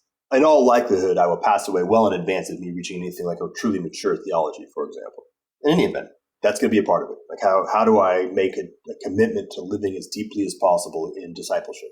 That's one. Two, being in truly intimate relationship and communion with my church, which, by the way, involves struggling over certain questions. Like you mentioned, this Orthodox perspective on the Trinity, the statement of it, which is a Western articulation. Is that actually proper? I don't know. The Eastern Orthodox might have it right. How do we navigate that? How do we chew that? How do we continue to grow our wisdom as a church? But more fundamentally, by the way, we're facing a really profound problem. We're just about tapping out at that Dunbar 3 threshold. 150 people in the church right now, plus or minus a few. How do we deal with that? How do we grow without scaling? Is there a way to do that? We've got something very good going on. There's no question about that. It's extremely attractive. Many people come and they stay. Many people have left their existing churches to come there. So there's something that wants and needs to grow. But if you grow massive, and you add 1,000 people, that'll definitely die. If you fragment, that's tricky. So that's actually a big question for us as a church and me personally, for lots of reasons I'm sure you can understand. Like we're actually now at a relatively mature Proto-B, but well ahead of the curve because we got to sort of leapfrog, or what do you call it, bootstrap. Third, and this is linear, is, okay, how does this work with the larger community? I happen to be in a town of about 8,000. Probably 93% go to church in some meaningful sense. So it's a very Christian town, although lots of different denominations, including some Orthodox. But how do I properly participate in the health and the wholesomeness of this place without imposing my own perspectives or limited values too heavily and causing it to break? And by the way, in the context of what I expect will be very choppy waters, right? I think economically, politically, geopolitically. So for me, those three are significant. And then the fourth is where proper, and where, by the way, invited. I will do nothing to present myself out there, but if invited, to speak as much wisdom and understanding as I can to the benefit of other people who want to do those first three for themselves in the places that they love and care about. So we expect to see, as you know, the area where you live is right in the middle of Billy Graham territory. So do you see yourself as the next Billy Graham? Oh, no, definitely not. Although it does seem like I have some responsibility for speaking to the sub-tribe that I used to be, a significant part of. The autistic technology agnostics. Many of them have reached out to me, and I will have a conversation where anybody who's reaching out to me is in good faith, which so far everyone has, and where I have the energy and resources and feel like I can actually respond to them properly. If somebody's in a real crisis, I don't think I'm the right guy to talk to. If I find myself traveling evangelizing in a public fashion, I will have gone awry. This will be like my commitment. At that point, execute on that NDA agreement we had way back. Okay. And I guess the final wrap is, you've always thought really big picture at civilizational change level. Are you going to spend any more cycles on that? Or are you going to focus on the 3 or 4 Dunbar numbers above your 150? Well, interesting. The answer to that actually is pretty profound. The answer is actually the question it's called vocation. which is say, what's your proper calling? My responsibility is to actually find and then carry out my vocation. And it may very well be the case that I have some real responsibility for continuing to think and work on this sort of civilization level stuff. And if so, then I will. As I mentioned, when I wrote that essay on Medium, I didn't want to write that essay on Civium. I spent a good solid 2.5 years not, but it kept coming up in a way that made it that I felt I had to. And so if it is my responsibility, if it is my cross to bear, if it is mine to do, then I will do it. And we'll find out. I don't know. I look forward to it. I hope you do, because I always learned a shitload, talked with you about these things, and I remain on that mission, and I hope we can collaborate in the future. I hope you guys actually make good on your promise to come out to this region. We can collaborate in person. Yeah, and we live close, and we'll definitely be down there this spring. That'll be fun. It was a shame we couldn't make it over the holidays when COVID event canceled our trip, but we'll get back there. Don't worry about it. I look forward to sitting down and talk about the stuff in the usual depth, and particularly the extremely strong good faith I think you and I have managed to build over the years, where we may disagree, but we never think the other person is trying to bullshit them. Agreed. All right. Audio production and editing by Andrew Blevins Productions. Music by Tom Muller at modernspacemusic.com.